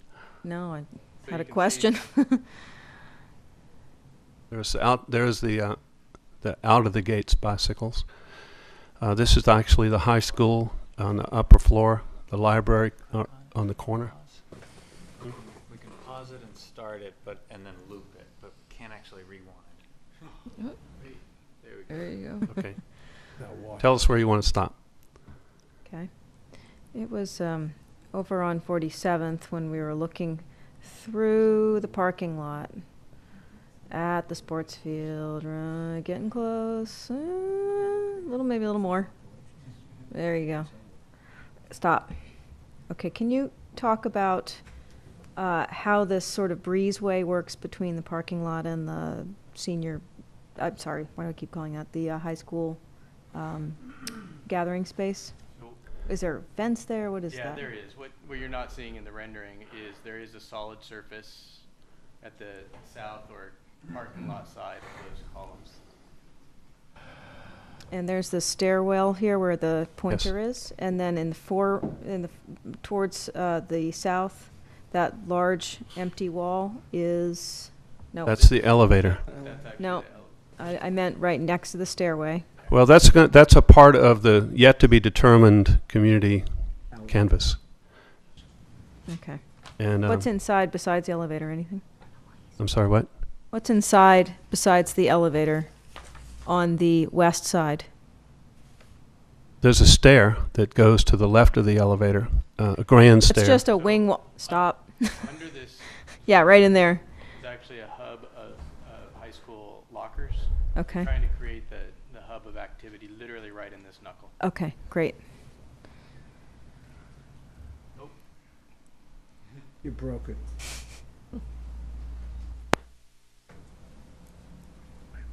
So you're seeing high school admin offices below and high school labs above.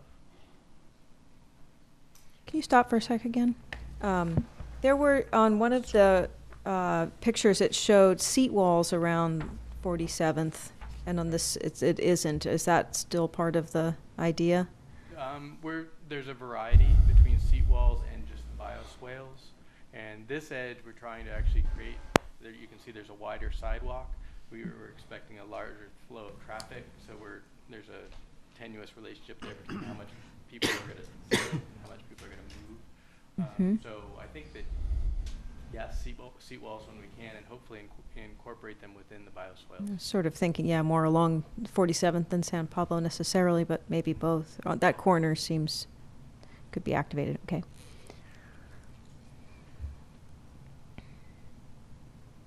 We're swinging around now, seeing the library below and high school classrooms proper above. Are we on San Pablo now? Yes. Oh. Cut out 53rd corner there. If you didn't like it the first and second time.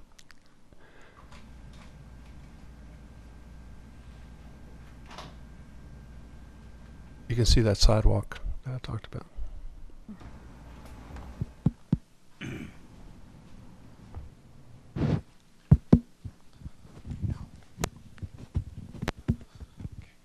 Where's the indoor bicycle parking in relation to the outdoor here? Right around the corner where the lockers are. Okay.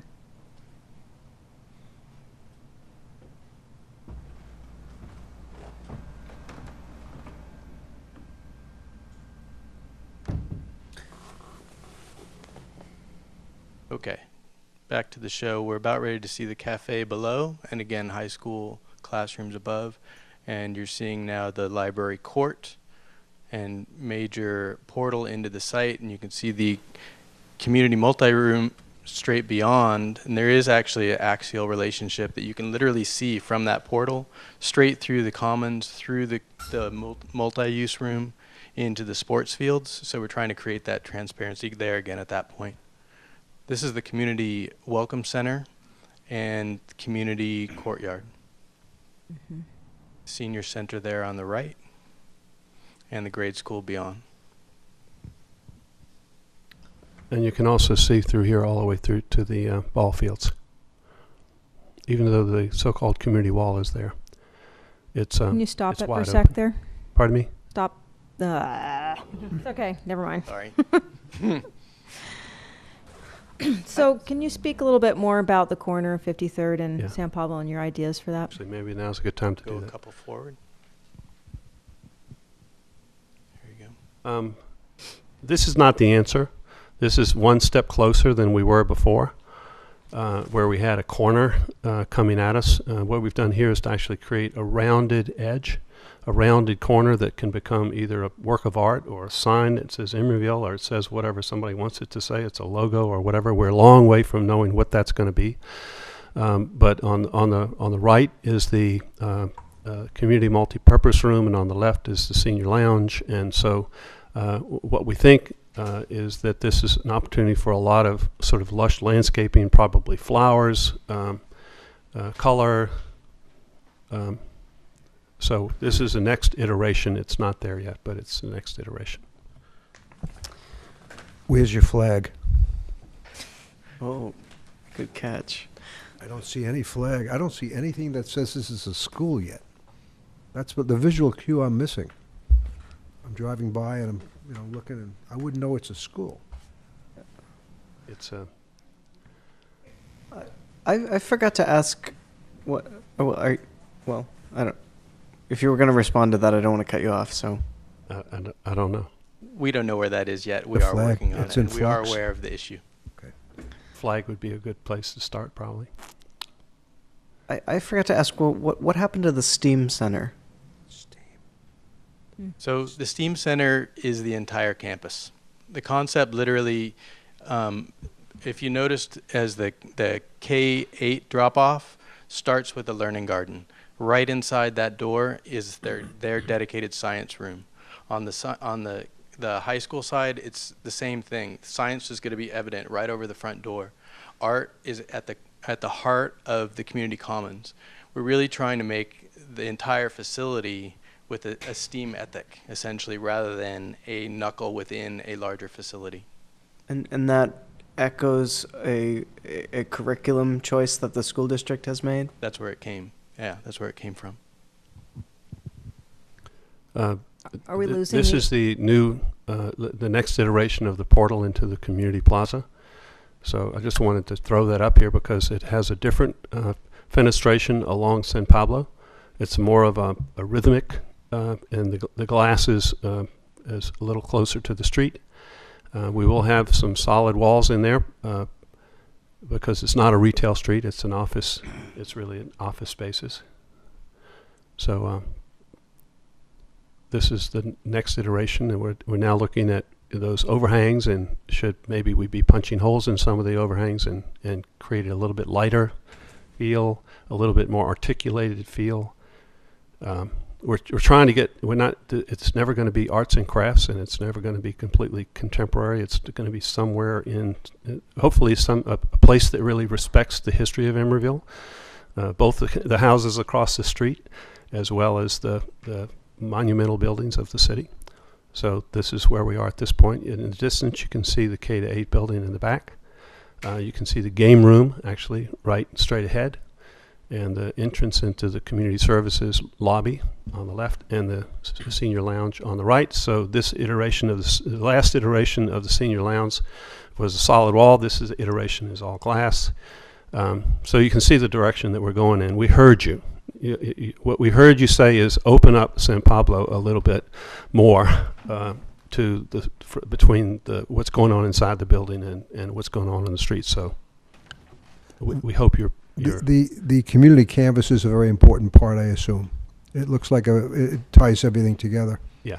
You've got an opportunity in Pixar to start to collaborate with one of the world's foremost leaders in digital technology.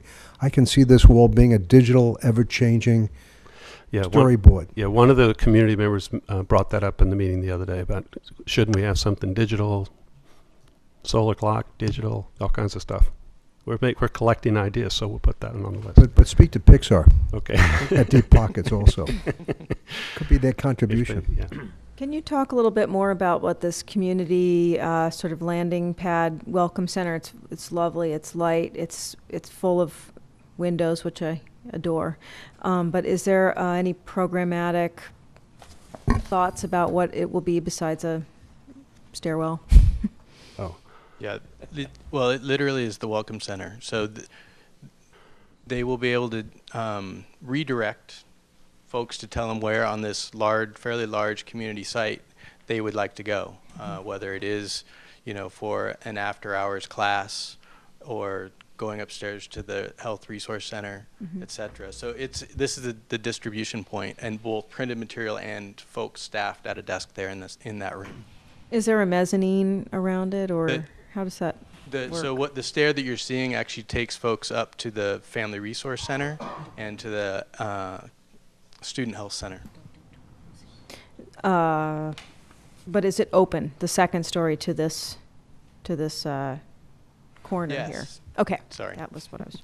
And also, can you talk a little bit more about the corner and of 53rd and San Pablo, and what that community multi-use room, there we go. There's no eyes, no windows there. So is that, can you talk a little bit more about that? Yeah. I think this image is a little deceiving. Literally 30 feet from the corner, you have a senior center, right? You can kind of see the windows there on the left, and it's a little farther. 40 feet to the right is a huge amount of traffic going in and out of the K-8 facility. We understand that literally on the corner, there's no eyes. It's the presence from driving north to south. That's the first thing you see is that. So it really needs work. Okay. Just better though. I think that we need to explain that the entrance into the community use facility is from the plaza. And so they need to have a wall at the other end where they show things on, put things on. So they don't want that to be glass. They want it to be a working wall. So that's why it looks like what it does. And that's why I said, I think this is the most challenging part of the whole project, to be honest. I think that the other entrances are kind of coming around. This one's a little more stubborn, but we'll figure it out.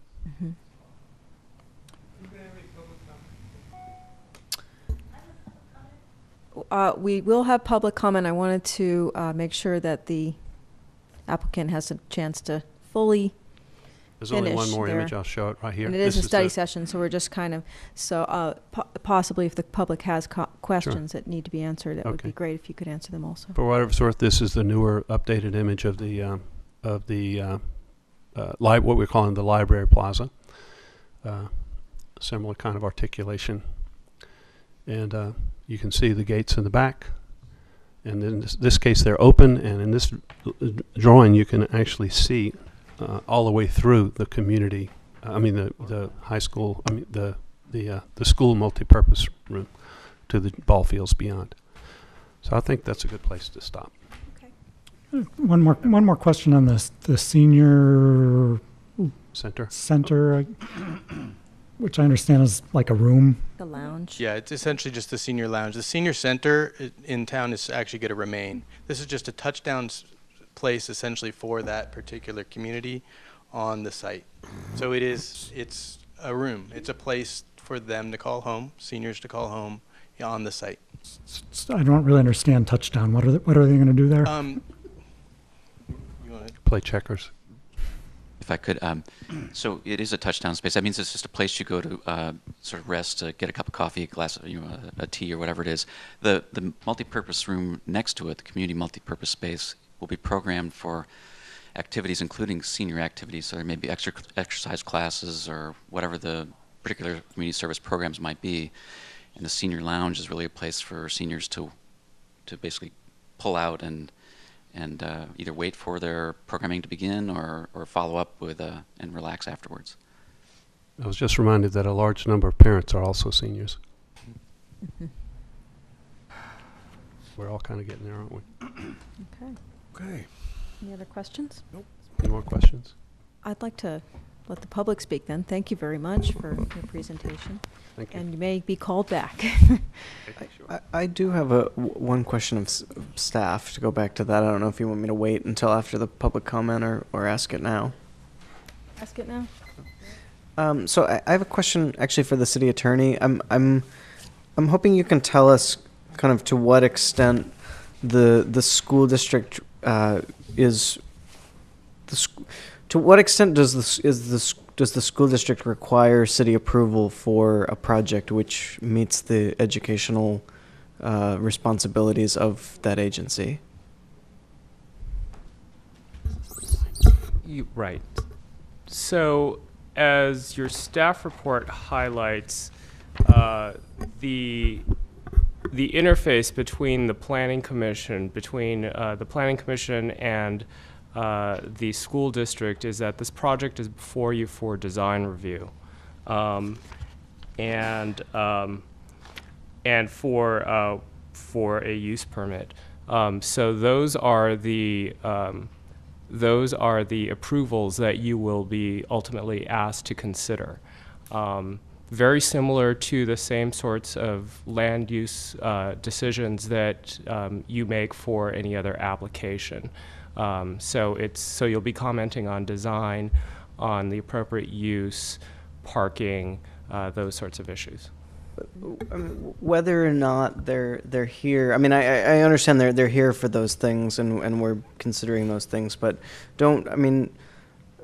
isn't kind of the land use authority of the city limited when, I mean, in considering projects which meet, which meet the educational mission of the school district? I mean, don't we kind of give up some of our land use authority, even though they might be here in one way or another asking for approval? I'm not quite sure I understand the question. I mean, the kind of approvals that you'll be giving in terms of the design review and the CUP are essentially the same as you would be doing for any other project. The fact that this is a school district that's asking for those approvals does not make a difference in terms of how you are going to form your decisions. And the use itself, I guess it goes sort of to the difference between use and program, right? Yeah, that's kind of what I'm getting at, is because I know for the use, we can't really require a use permit, or we can't prevent the school district from building a school through the zoning, I mean, is my understanding. But so that's why I'm curious, to what extent the program is, to what extent do we have approval authority over that, I guess? I think it's pretty non-existent.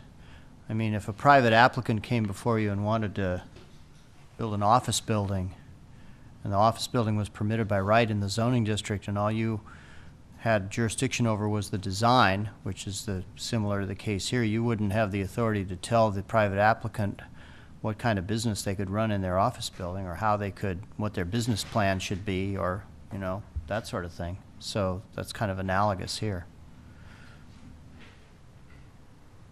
It's before you for design review. The use is permitted by right in the zoning district. It's before you for design review and for a conditional use permit for height above 30 feet. Thank you. Thank you.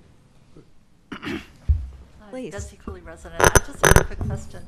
I was under the impression from one of the presentations I'd heard recently that the cafe was connected to the library, and that once they decided to close the library to the public during school hours, that it was going to close the cafe and the library. And so 2 questions. One is, I thought that staff had said that the cafe was going to be open, but the library was going to be closed. And I wonder if that's what's happening or if they're both going to be closed. And also, when they talked about closing it during school hours, does that mean at 3 o'clock when the school opens, or is it a lot of the students stay until 5, and I think sometimes later than that? So does everything remain closed until the students are actually off of the site? So just 2 questions, basically. I don't think that's in our hands. Oh, I thought the questions were from the architect. I mean, I thought that we were allowed to ask questions that the architect. I would like to hear if there has been any, how the library will be, it was actually one of my questions. And the cafe, the combination. And the cafe. Roy Miller with the Emeryville Unified School District and the project director for the ECCL project.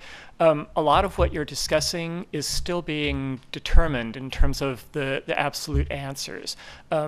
The cafe space is the most likely to be open to the public all the time that the facility is open, regardless of whether it's school hours or not. The conversation on the library, we are working, the whole project team is working with a couple of different types of library consultants to keep looking at this. First, there's the library consultant that's working on the actual design, the kind of the physical architectural design. And then there's a separate library consultant that's working on how do we operate this thing and what does it take financially to operate this thing. And they'll be bringing reports back within the next couple of months about several different models for how this is operated. The goal is to have it be a fully functioning public library and also still viable as a school library. The exact operating circumstances of that we haven't completely decided. Number one, it hasn't completely been figured out. And number two, neither the council nor the board have heard any of the conversation about the pros and cons of one approach versus another. Okay, thank you, Roy.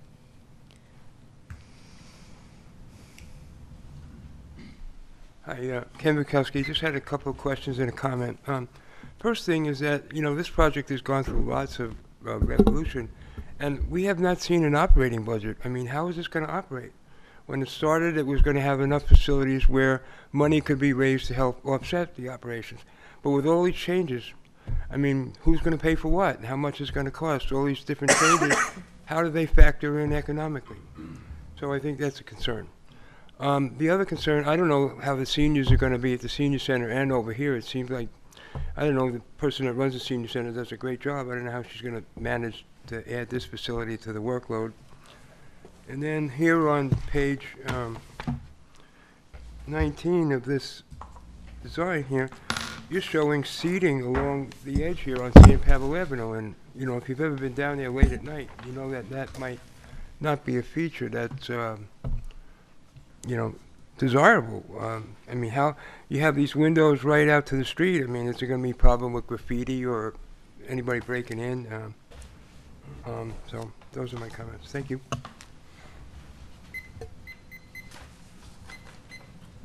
Hi, I'm Mary Malik. I live on 53rd Street, directly across the street from the entrance to the K-8 entrance.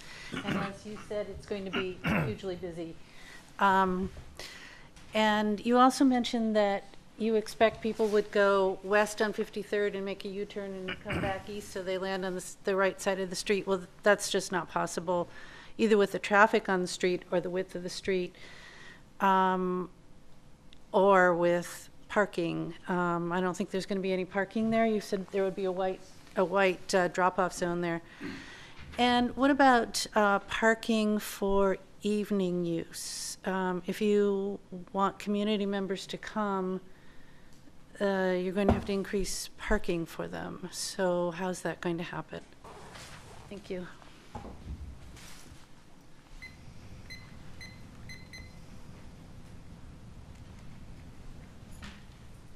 My name is Scott Donahue, 1420 45th Street. When I looked at the plans for the social spaces for both the K through 8 and then for the high school, and I looked at the existing for both locations.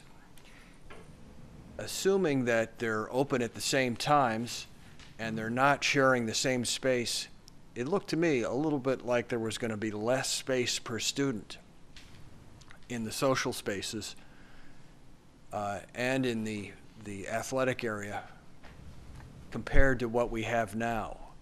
So I would like to see from the architects a calculation of our existing social spaces and athletic spaces for both schools per student. So you look at it from what it's going to feel like if you're a student. Do you have more space in actuality? Do you have less? Or what is that ratio? So that's what I would be curious to see, what we're getting for our upcoming students as far as space goes. Thank you.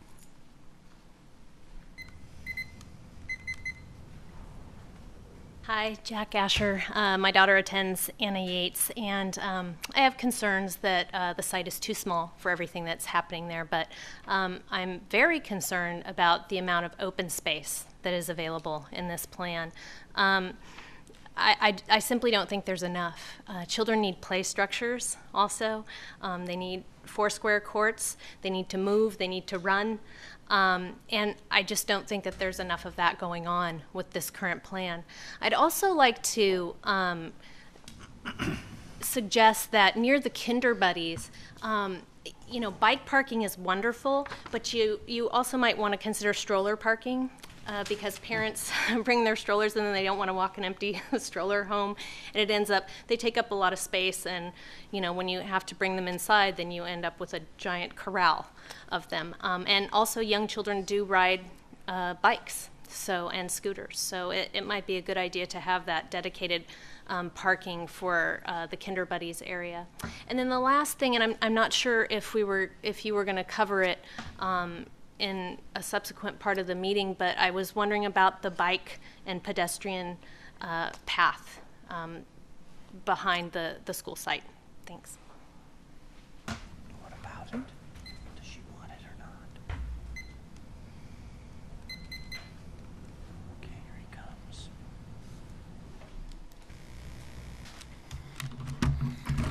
So I have a daughter at Anna Yates Elementary School, and my wife and I intend to have her continue at the school district here. And I'm also concerned about the lack of space. There's not enough space here to have a K through 12 facility. As a matter of fact, the state of California has says that this project does not meet the minimum standards for space. At the last meeting of the City Schools Committee, Mr. Roy Miller, the district architect, was asked about that very subject, that there's a problem because the state minimum standards are not being met with this new school for space. And Mr. Miller said that it's okay because there's a lot of urban schools that don't meet the minimum standards. But to that, it sounds like a lot of hand-wringing. And to that I say, okay, that might be true, but we're building a new school here, a new school. We're spending over $60 million before financing on this facility, school facility. And so I don't think we should be spending that much money on a project that doesn't meet the state minimum standards for space for children. I think that's crazy.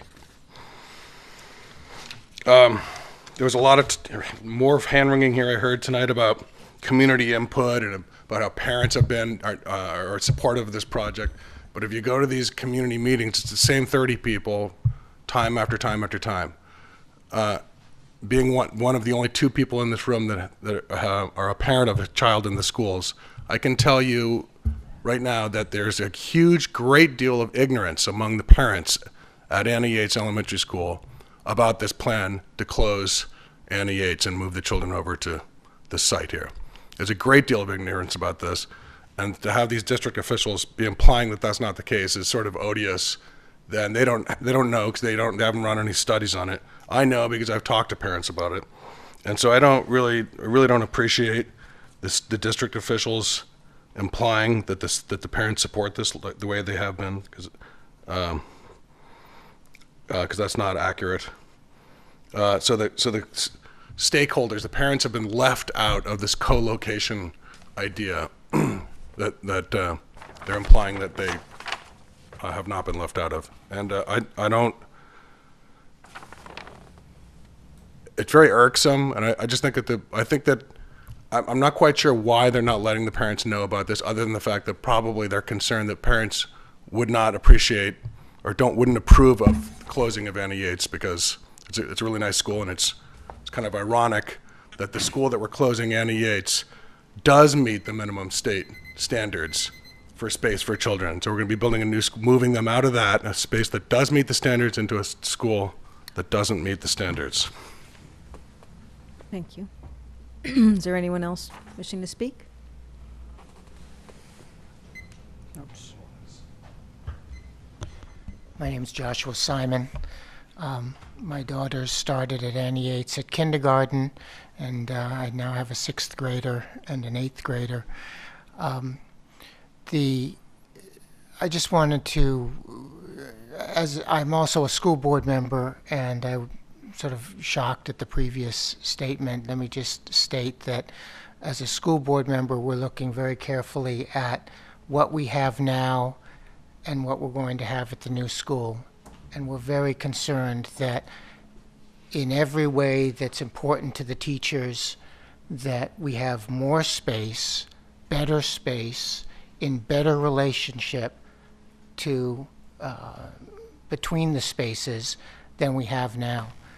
We're not going to build a school that's not higher quality and better for teaching and learning than we have now. I also wanted to make one comment. There's been some concern about our creating space for seniors. I wanted to point out that we have a lot of kids whose guardians are seniors at the school, and finding ways to support parents and guardians who are older and create a place for the parents and guardians to connect with each other and with other services to support those folks is something we've been working on for a number of years. And this whole issue of how are we supporting it, I wanted to point out that a number of the programs that are going into the school are all programs that we've been running for years, and that we're now trying to find ways to bring them up to scale. With the Health Care Act, for example, we'll have an opportunity to pay for things like the Wellness Center and provide broader services, not only for the kids, but the families and the broader community. So I think there's a number of things we're trying to do to make sure that this is a better space than the spaces we have, and to make sure that the spaces we have, as one of the people writing a letter has written, are also used for community uses, so we get the maximum benefit for our community in all of our community spaces. Thank you. Please come forward. Hi, my name is Kat Swift. I'm an active senior member of the community. I'm active at the current senior center. And my only request is that I appreciate that in the schematic design, they've put windows in the senior center, but they do not appear to me to be windows that could be opened. And the reason I'm bringing this up is that there are times when we're at the senior center and it gets really, really stuffy and hot. And because of the age of the building, many of the windows are not able to actually be opened. We use books or a piece of board or the best we can do. And so I would like to see something that is somewhere between secure, so that there's not a possibility of people breaking in and stealing things. Things have been stolen to the senior center, like a huge plasma TV several years ago, and windows that could be open for ventilation, as well as the light factor. Thank you.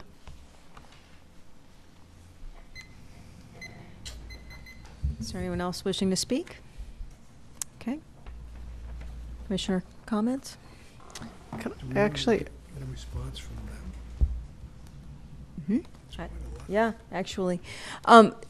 Could we have, there were a few number of things that were mentioned, and I was wondering if we could hear, say, about the ventilation and what are the other Minimum standards? and also the minimum standards. I'd like to see how far off are we on the minimum standards in terms of what California State Like and where we're zero? at, Like and San Francisco at, and like, sort of like zero. I mean, so let me talk about the ventilation first. The architectural team can correct me if I'm wrong, but we're looking to achieve a naturally ventilated building, and the senior lounge portion would not be an exception to that. There, excuse me, there are lots of reasons for wanting to do a naturally ventilated building, not the least of which is making it a green facility. So I'm sure that will happen and happen fairly easily. On the standards question, boy, where to start? For the most part, so let's talk about two different kinds of space. Let's talk about site and play space, and then let's talk about building, program, interior space. And then let's also talk about recommendations versus requirements. Most of the information that you can get relative to especially school facilities is in the nature of recommended square footages, not absolute requirements. The reason for that is, you can imagine, there is a huge variety of conditions for site space throughout the state of California. There are places where site space is easily and readily acquired, and then there are conditions like Emeryville, where site space is at a premium, or San Francisco for that matter, or anything in the Bay Area. And the state has to cope with all of that. The California Department of Education publishes recommendations for site sizes and for specific play areas within those site sizes. They're guidelines and they're recommendations. They're not requirements. And the reason is pretty simple. The state recommendations are for largely suburban areas where school districts are constantly negotiating with property developers for new facilities. And so the state provided guidelines that allow a school district to have something to look at in order to work with those developers and say, I need a 10-acre parcel, I need a 20-acre parcel, I need a 40-acre parcel, depending on the grade levels served and the numbers of students that are expected to be served on that site. Those same standards and those same recommendations just do not apply to urban core areas. If you took the grade levels that the school district is considering, the K-12 grade configuration, and you took the number of students that the school district is planning to serve on that site, which at least at opening day is similar to the 780 plus or minus students that are in the school district currently.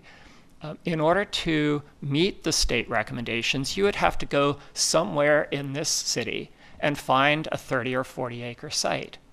It's just not going to happen. So those kinds of recommendations are regularly modified in order to meet what is possible in urban environments. The way that the state of California also structures dollars for school districts to both acquire sites and build facilities recognizes that. And so the state actually allows for, when you calculate the cost of a project and you seek state funding to support a project, if you have what's considered a small site, and we will, and we do, and we have to, then the state actually gives you additional dollars to build multi-story construction, which they don't offer to school districts that are able to have single-story buildings spread all over a large suburban site. So those, I think, are relevant considerations when we talk about site size itself. And so the school district has always been looking to maximize the site size that we're working with, to minimize site density in terms of both built area and students per acre. And I think that the ECCL project does exactly that. It's not a perfect solution, but it's an optimized solution in terms of what properties the district has at its disposal and how it's deploying its resources in ways that deliver excellent educational program and offer all sorts of other opportunities to the community at the same time.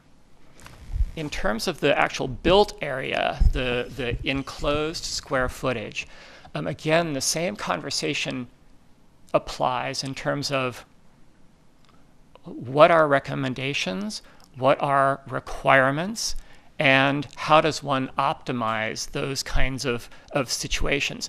You can find any number of different standards, any number of different recommendations for various parts of the facility, whether it's the gym, whether it's the science rooms, whether it's the general classrooms, whether it's the library. I mean, you can go online and do a search, and you'll find a number of different both professional and more legal entities that weigh in on those things. It is finally up to the school district to say, this is what we're doing, these are our standards, and this is how we want to run our school. And again, I'll also mention the way that school buildings are funded these days in the state of California. It used to be long ago, when I was first doing schools in California, that you went through a calculation with the California Department of Education about how much square footage you were going to build and how that related to numbers of students. And then there were also equations that put dollars to those amounts of square footage.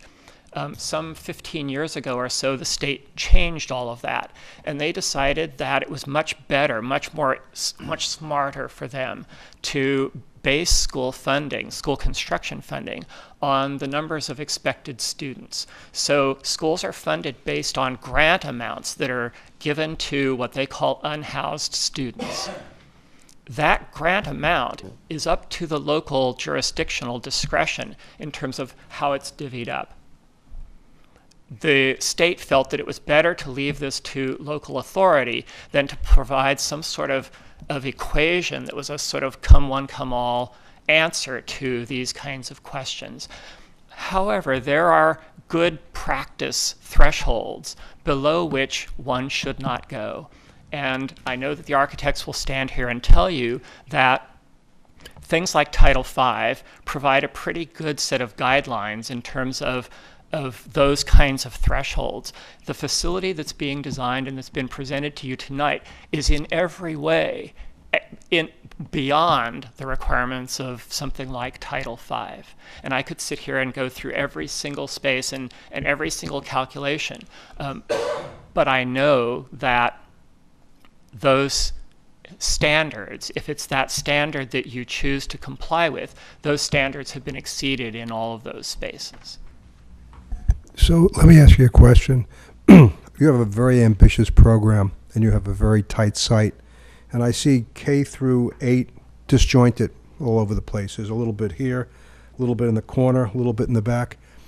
Wouldn't it behoove you, since you have a limited site and a very aggressive program, to exceed height limitations, get a variance, and combine things so that you create more open space? Because at the end of the day, there's one thing to comply with minimum standards, and then there's another thought to exceed minimum standards for the benefit of our kids. And I'd rather see us not just meet minimum standards or fall below, but exceed minimum standards. So why can't we build greater density in certain parts of the site to create more open space for the kids if that's what's lacking. So I want to be clear. We're exceeding standards, not even minimum standards. We're exceeding standards for all of the built areas of the project. And the amount of site space becomes, again, an optimization exercise. The architects looked at things like 4-story buildings. The cost premiums for those additional floors of the building, the increases in terms of code required considerations, in terms of higher construction. You have to make a cost-benefit judgment here. And if it gains you a little bit of site space, but costs you hundreds of thousands of extra dollars to build the enclosed conditioned space, it may not be worth that trade-off. Well, but I see lots of little buildings here. It's like a village, a learning village, as opposed to consolidating in 1 or 2 structures and going up higher, because it's just as easy to build a 4-story building as it is a 2-story building. You've got a couple of additional stair runs and elevator stops. It's easier, but the codes aren't the same. Well, And the I would much materials rather aren't look the at a same, and variance. the costs aren't the same, and the foundations aren't the same. And I mean, you could go on and on and on, and I know that a 4-story building is more expensive than a 2-story building. Not if you build 4 2-story buildings as opposed to building 1 or 2 4-story buildings. So that all came, again, so I'm going to use this word optimization a zillion times. We've been through many, many architectural ideas for how to orchestrate this set of facilities. Most of those ideas were vetted in community conversations as well. And part of this was about being able to secure and separate certain populations within the site. So part of what you're seeing in terms of this campus layout is a strategy for how to do those separations, make all of that viable, safe, sound, secure, operable, and at the same time get as much density within the site as possible for the dollars that we have to spend. So is there any kind of state oversight on this? Somebody reviewing this for Yes, compliance of and course, everything? on multiple levels. The California Department of Education will review our facility specification and as we talked about earlier in terms of authorities for building, the Division of the State Architect will issue all building permits in terms of code reviews and life safety requirements. All of those things that your building department does here for the City of Emeryville projects, those will be done by the State Division of Architect, and they will be done to a higher standard than is enforced in general in terms of projects through the City of Emeryville. Because it is a school, the safety concerns are even higher. In terms of the outdoor play space, in comparison, I'm not sure if you've made the comparison to, say, San Francisco, which is more densely populated. How do we fall in that area? Well, I mean, San Francisco is a big place, and there are lots and lots of school sites. But even within our own community, and you saw them in terms of and you can look back in terms of the floor area ratios and sort of site sizes. The Center of Community Life site is more than 3 times the size of Anna Yates. The site density at ECCL will be significantly less than Anna Yates, back when Anna Yates was just a K-6 school. And I don't recall hearing any concerns about the site density at Anna Yates as a K-6 school. I have heard concerns about site density at Anna Yates as it's in its current configuration as a K-8 school. There are lots of students there right now, and that's an interim situation. But I can't remember the exact number, but the ultimate site density at ECCL will be about half, I think, of what Anna Yates was, even when Anna Yates was just a K-6. That's including a whole football field, though. right? That's true. I And mean, the that's football a big sort of open, empty space most of the time. But it needn't the be K empty. The K through 8 will be able to use that. Absolutely. So that's a bonus, I guess. And also, Councilmember Asher mentioned about some play structures and the sort of lack thereof. Could you speak to that? I think that's the stage of design that we're in. I know that the architectural team and the landscape architect their efforts are to be as creative about multi-use as we all are being in terms of general about multi-use of this facility. So what they're looking at, and it's easy to go to a catalog and pick a play structure and say, it's one of these and two of those and a slide here and a swing there. I think what they're trying to do is be much more thoughtful and creative about this, and to provide and build and design sculptures that are also play areas that serve on multiple levels. There are examples of these kinds of places in San Francisco where I like being there as much as a 5-year-old likes being there. And they're not slides and swings. They are much more creative environments where different people of different ages see different things and use it in different ways. And I know that that's what especially the landscape architect team is working on creating for this project. So it's not just a particular grade level and their play equipment is here, and another grade level and their play equipment is over here. Now, those population separations are important, but those creatively devised play zones can also be fantastic visual treats for adults if the adults are using the community commons as an event venue.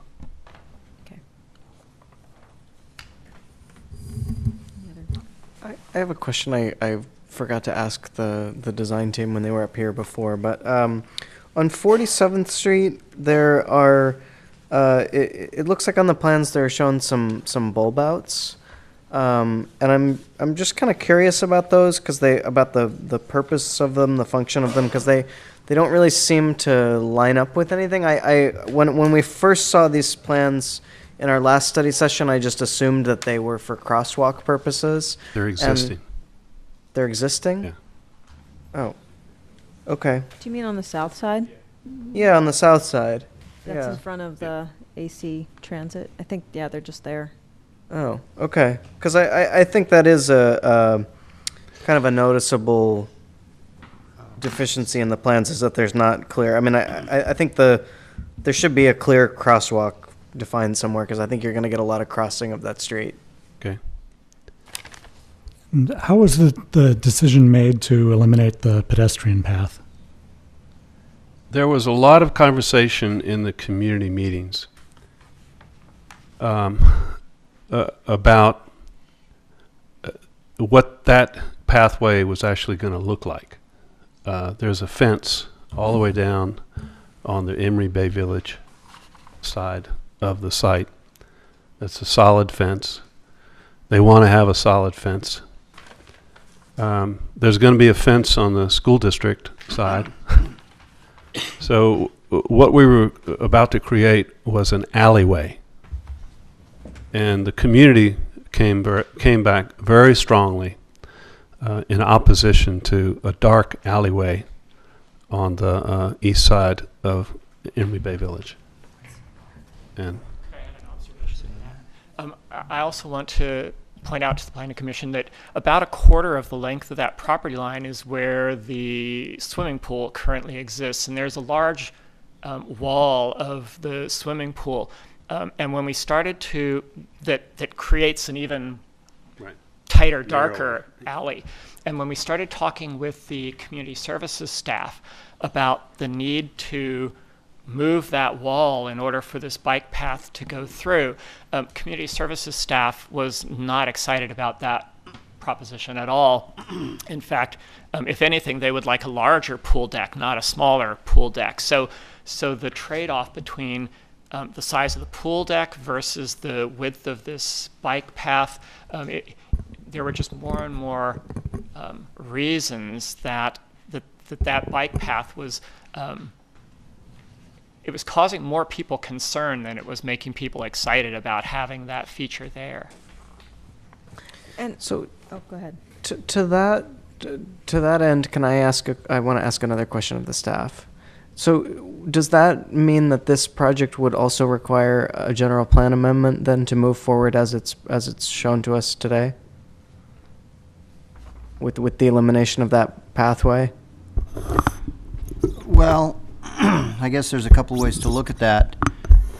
If you leave the path in the general plan, then it doesn't preclude it from being installed in the future.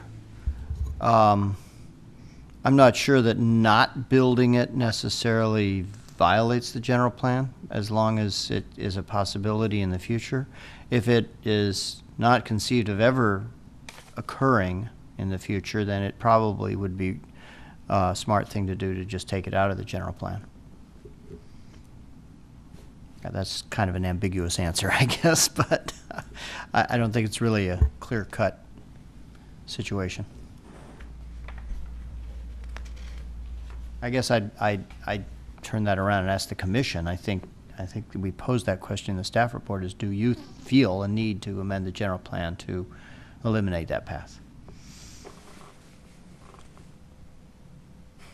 Well, I mean, What do I'll you say think? I don't. I don't want to. I mean, I wouldn't be supportive of a use permit for a project that I thought didn't conform with the general plan, which I think this doesn't. So, that's my take. I would agree with that also. However, I want to be practical about things, and I can understand the considerations and the limited space and things like that. But one of the things that really bothers me about this whole thing is the amount of traffic and the traffic concerns on 53rd Street and the conflicts with the bicycle boulevard that don't seem to be ironed out yet, and that there's a lot of vehicle traffic that I don't feel like we're really dealing with. And one of the best ways, I think, to deal with the vehicles is to provide alternatives, and breaking up the mega blocks is one of the things that we're really striving for in the city. So maybe something to explore would be breaking up that mega block in some other way, even though it's not necessarily on the city property, but working for a connection to Spur Alley or something like that. I don't know how that works because this isn't part of the property, but Yeah, a couple of things I'd like to point out is, one is that, in fact, there is in the general plan another bike path shown through this block that does go along Spur Alley and then along the sort of southwest side of Emeryville Village.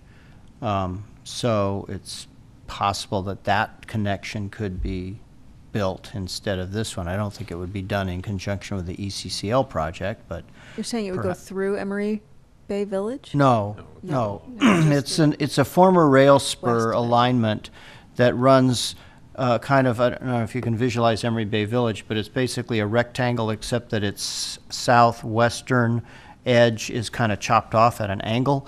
That's because there used to be a rail spur there, and that former rail spur alignment is shown in the general plan as a Class 1 pedestrian and bicycle path, and it would connect from where 47th and Doyle Street have their kind of, dogleg intersection, from that point at an angle running over to Spur Alley. So if that were built, it would provide a connection through this block, instead of this one across the ECCL campus, and that's also shown in the general plan. The other thing I just want to point out to the commission, as you're probably aware, a mitigated negative declaration under CEQA is being prepared for this project by the school district as the lead agency. And after the school board certifies that, it will be coming to you for certification as a responsible agency in conjunction with your approval of the project.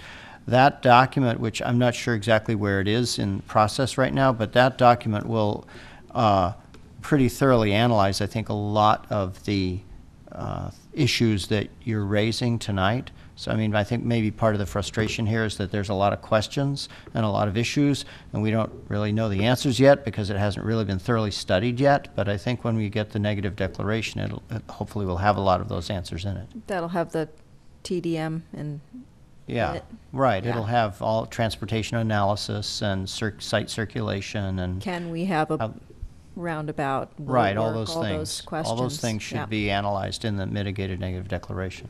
Okay. Could I circle back to where I started in the beginning, if you're done? If we're You done. may, please. This is an amazing project, and I think it's like the fish. If you're in the water, you don't quite know, what it feels like to be not in the water. But I've seen dozens of community schools all around the country, and like I said in the beginning, there's not one just like this. It's difficult to measure a community school compared against another regular school.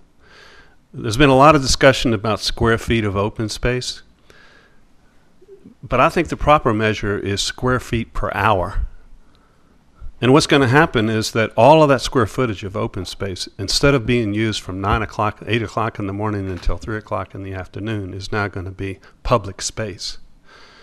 So I would ask you to think about how exciting that is, especially for the city, because you're getting a park at nights and on weekends.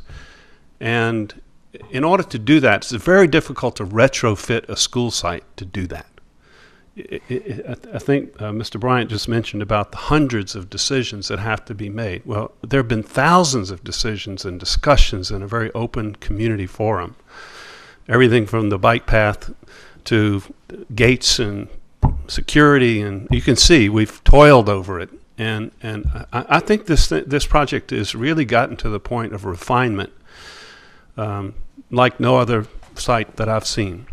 So I think that when it's all said and done, and when it's all open, we'll all walk on that site and say, "Wow, it's these kids are actually going to want to stay after school and hang out and do healthy things because the site is synergistic. It's not just a school." It's not over here and a park over here. It's all of it together. So I kind of wanted to close at least my comments on a positive note, that we want to trudge through all of these complexities, right? And I hope that we're communicating to you that we want to do that, and we want to do it collaboratively in this forum or every other forum. But I just want to hold out the vision. That the vision is an amazing vision, taken 10 years to get to this point, and I can't wait till opening day. Thank you. Thank you. Can I make a 10-second comment? Go ahead, Brian. Come on up. 10 seconds. I just want to say really quickly, the reason why there's a problem with space here, and it's the 800-pound gorilla in the room, is the fact that the district will not consider the idea that maybe we should not close Anna Yates. If this didn't have the K-8 section on it, there'd be plenty of glorious space for the high school students. As a matter of fact, we'd be above and beyond the state minimum standards for space. It's because they're doggedly hanging on to this notion that there must be co-location. That's why the space is substandard vis-a-vis the state standards. Thank you. Okay, thank you.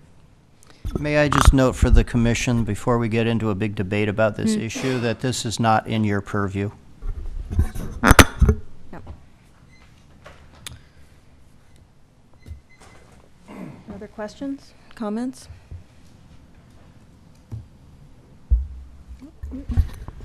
So, comments-wise, I guess one of my big concerns when this came to us before for our first study session was my fear of this being value engineered to death, kind of.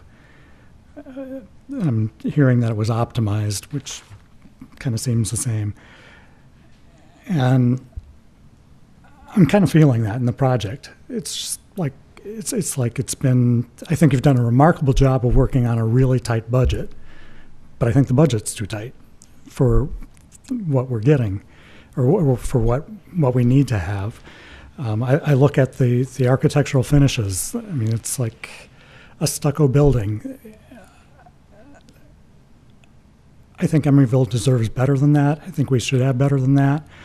I know it's not within the budget, but I look at the building and I see kind of the apartment buildings, the stucco apartment buildings that I really dislike in Emeryville. That's the vision of that's the vision that this is creating for me. I'm also concerned with the size and the open space, and again, the optimization, that if we could have gone higher, and I have no problem with height. It's like if you went 4 stories on San Pablo, that would be fine with me. But I think we're losing that at the expense, or because of the cost of the additional height, and I understand that. We are losing additional open space, and that concerns me. And maybe this is a program thing that's not in the purview, but I'd look at it as a design that I just don't necessarily see as functioning. It's like my high school was a small high school, 300 students, urban school. And I kind of did a Google Earth comparison of like looking at the footprint. And it's like, I just don't see how this works when the structure for the high school is smaller than the high school that I attended, which was, something built in the 50s and really didn't have the greatest of spaces. So I'm concerned about those things. Those are probably my biggest concerns, is the finishes, the trade-offs that are being made for the optimization that are taking away from possible additional open spaces. I think you're moving in the right direction. I think you've really done a great job with the budget that you have to work with. You're moving in the right direction on things for 53rd and San Pablo. I think that's a challenge there. Keep moving in the direction that you're going. I would like to see more of an announcement that this is a school, that there is kind of an opening, a gateway off of San Pablo. It feels like a courtyard kind of thing. It doesn't feel like this is the entrance.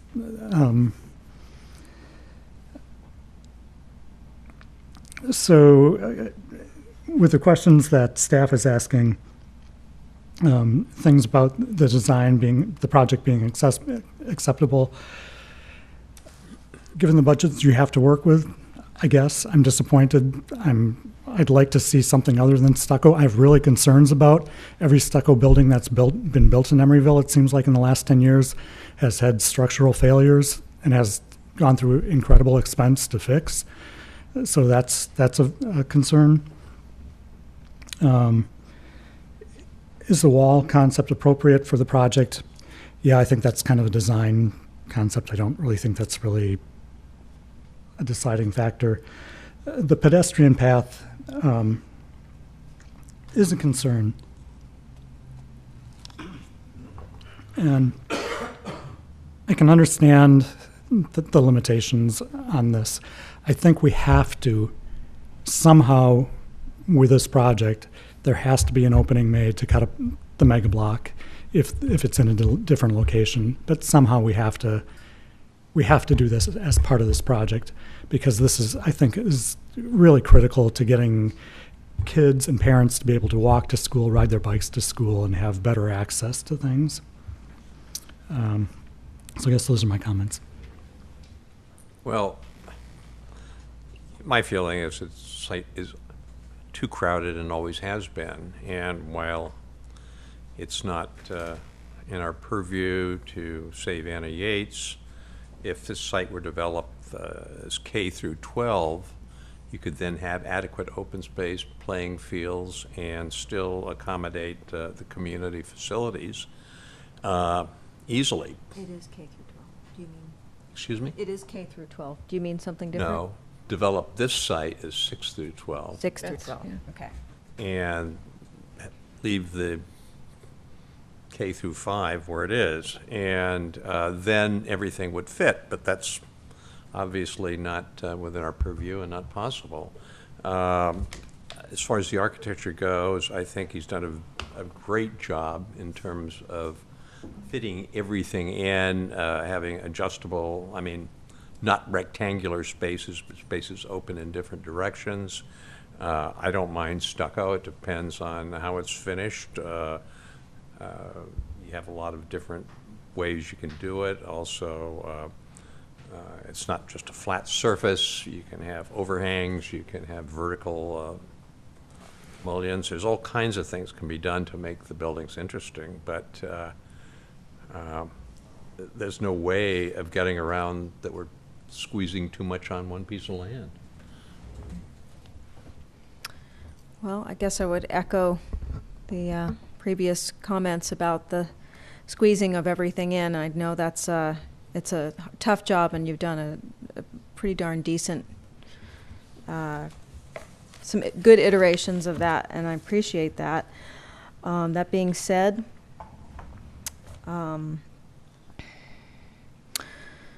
as much outdoor play space as possible. I like the idea of the sort of multitasking play structures. I'm very excited to see that and what that brings.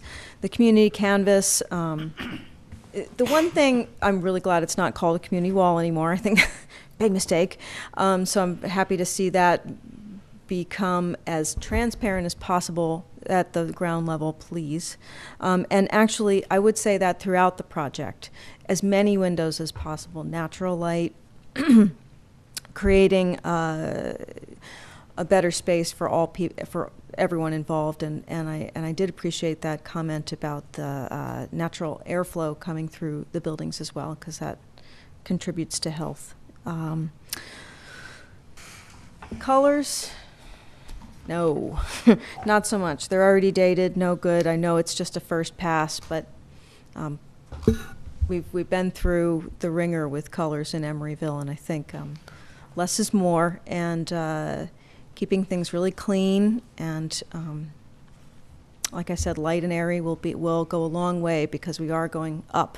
I do wish we could go higher, in reference to what Commissioner Steinberg's comments were.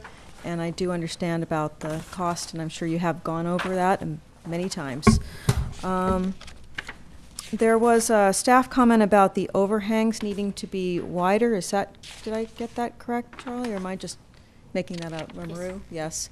That may be a good idea in certain areas, especially on the south side.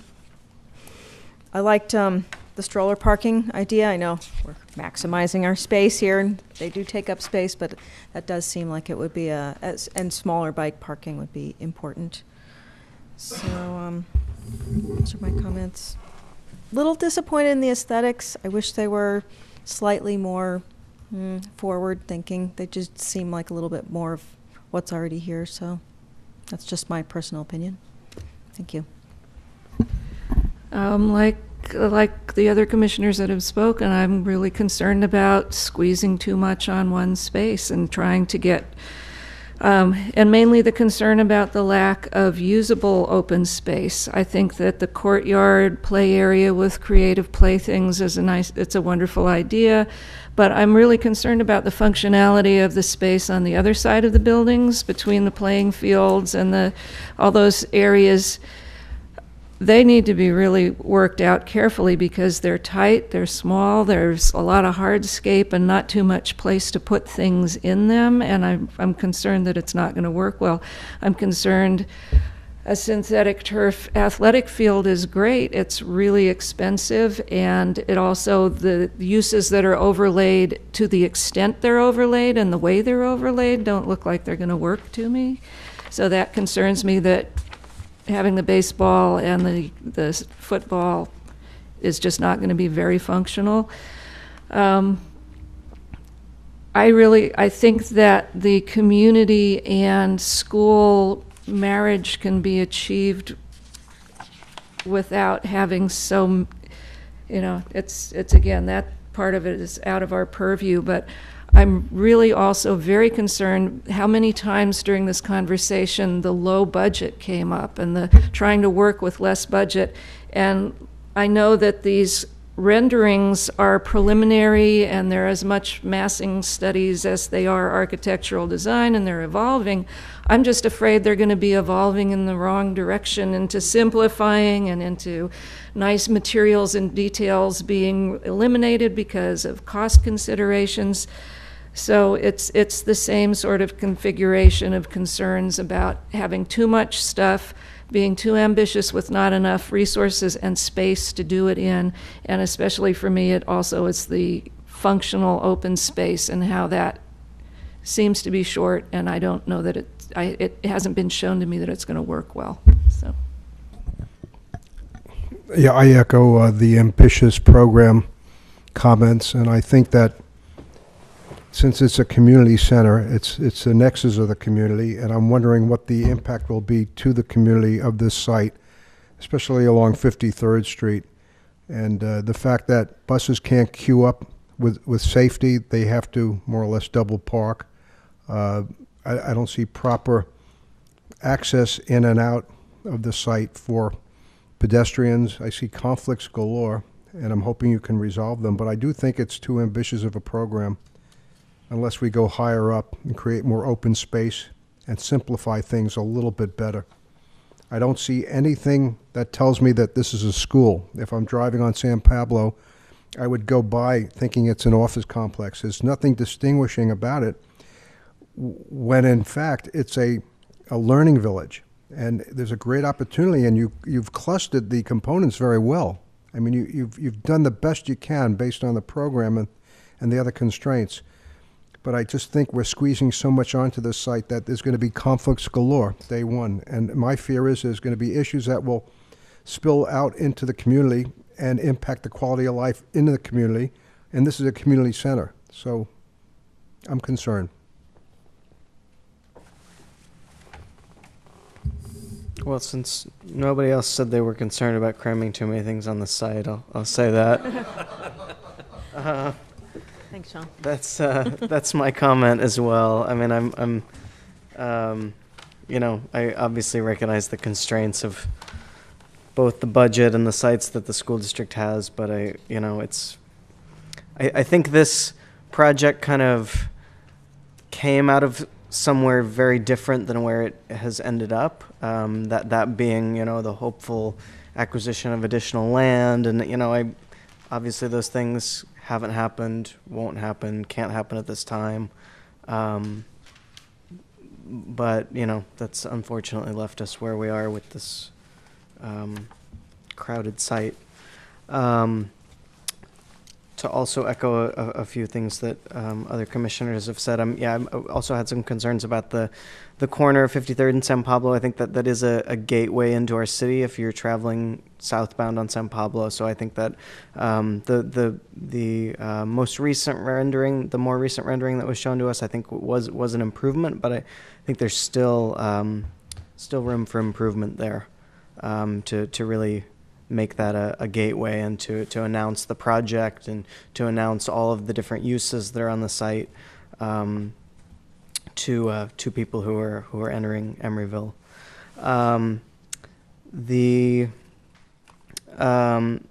I find the San Pablo elevations lacking. I think there was. I will commend the design team for putting a lot of thought into that since the last iteration that we saw. I think the library plaza is greatly improved, and I think those two public entrances will function nicely. It's the building elevations actually that I have concerns about. I think the building still doesn't look like it's facing the street. It still looks like the side of a box. It has a lot of windows, which are great, and it should have a lot of windows, but it still doesn't look like the front of a building. And I'm glad to see that the architecture is evolving. I think that we still have a lot of evolution to do. I mean, I think kind of on the spectrum of evolution, where as far as the architecture, we're we're out of the primordial ooze, but we're nowhere near being primates. You know, I think what the, you know, to continue my metaphor, the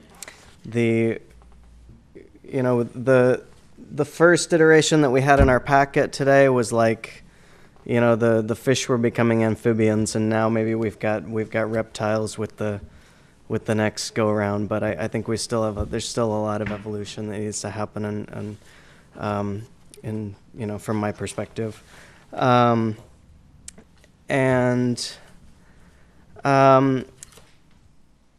terms of the outdoor space in our last study session, I think there were a few, I mean, I know I felt this way, and I think there were a few other commissioners also that I think kind of the majority of us were supportive of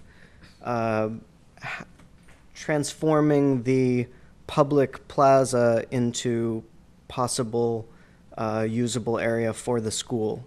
And that's been done here, but I just, you know, when I look at this new site plan, I just think kind of, well, where did the space go? And you know, I think you know, whether or not you need our approval on whether or not the school district needs our approval on that particular issue, I think the commission at the last study session gave a certain degree of license to the district to examine that approach, and to the design team to examine that approach, and I'm not sure that I mean, it wasn't done, at least in the way that I kind of envisioned it. I can't speak for the rest of the commission, but what I envisioned in kind of suggesting that was that area. Well, I think what's lacking in the plan, what still seems to be lacking in the plan to me, is outdoor space for the high school students. I think that there seems to be, you know, I'm fairly comfortable with the amount of outdoor space that's provided for the other students, and I think depending on how those spaces are designed, they could be very functional, and they could work great and serve the needs of those students. But I just don't see enough outdoor space for high school students to congregate in during lunch, to sit and have lunch together outside. I mean, there's they have half of a multi-purpose room, and there's you know, just as I'm flipping through these drawings, the terraces that are intended for that use look very small to me. So I'm really concerned about that. And it's been said that they would have the track area, but that just doesn't seem like a quality space to, you know, to be socializing in. What else do I have? The pedestrian path along the, whatever it is, the western boundary, from my perspective, is a necessity. I think that provides a critical pedestrian and bike link, and it's, you know, it's something very similar to the pathway that the Planning Commission and the City Council required of EBI, the private school across the street, and we just a couple of months ago, I think, approved the design of that pathway, and I think if yeah, it's very similar, and I think if we're going to require the private school to provide something that's shown in the general plan, we should expect that also from the public school. The community, well, I guess we're calling it the community canvas now. I think it's a really interesting idea. It's really intriguing to me. I think it's going to depend a lot on the execution. I think there's a lot of opportunity there. I'm not sure that a wall with a solid mural on it is going to achieve the goal of that space. I mean, it's the irony of a wall, which by its nature provides a barrier, as something which symbolizes unity and community is not lost on me. So I think but again, it's a really intriguing idea, and I think it really is going to depend on a lot of attention to detail and in that design solution. And then I'll just conclude by saying that just moving forward, I would just hope that the project would be equally driven by the educational needs of the school district as well as the other community serving uses. I think well, obviously this is the school district's property and it's largely their project, and a large part of it is providing a school for our community and providing a home, and a quality learning environment for the students of our community. But in addition, it does provide other facilities for the community. It provides a swimming pool, and it provides community spaces. And I just get the sense that the school is more driving things at this point. And so I guess I would just caution more of a balance. I mean, for example, the library, I think, is a great opportunity. The fact that is not worked out at this point is a little, I'm a little concerned by. I would hope that the city council and the school board would be able to start work on that MOU soon, obviously, because that, I think that's something that should be driving the project rather than the other way around. And so that generally, that's a lot of things, and only some of those things are in our purview, but that's, since this is a study session, we get to say what we want. So those are my comments. Does staff have anything to add at this point? No. That's a lot. Yeah. You've covered it all, I think. Okay. Well, you have some comments to consider. I really hope that we continue to move forward in our iterations and move up the evolutionary ladder and create an inspiring, uplifting space for the entire community and for the learning of the children of our city. So please take into consideration and continue on. Thank you. Okay. Is there anything else, or No, can I nothing adjourn this further? meeting? Well, you have Commissioner, do you have Commissioner comments? Yes, you have Commissioner I'm sorry. comments. Yes. Are there any additional commissioner comments? Have we No comment. spoken enough? Okay. In that No comment. meeting adjourned then. Thank you.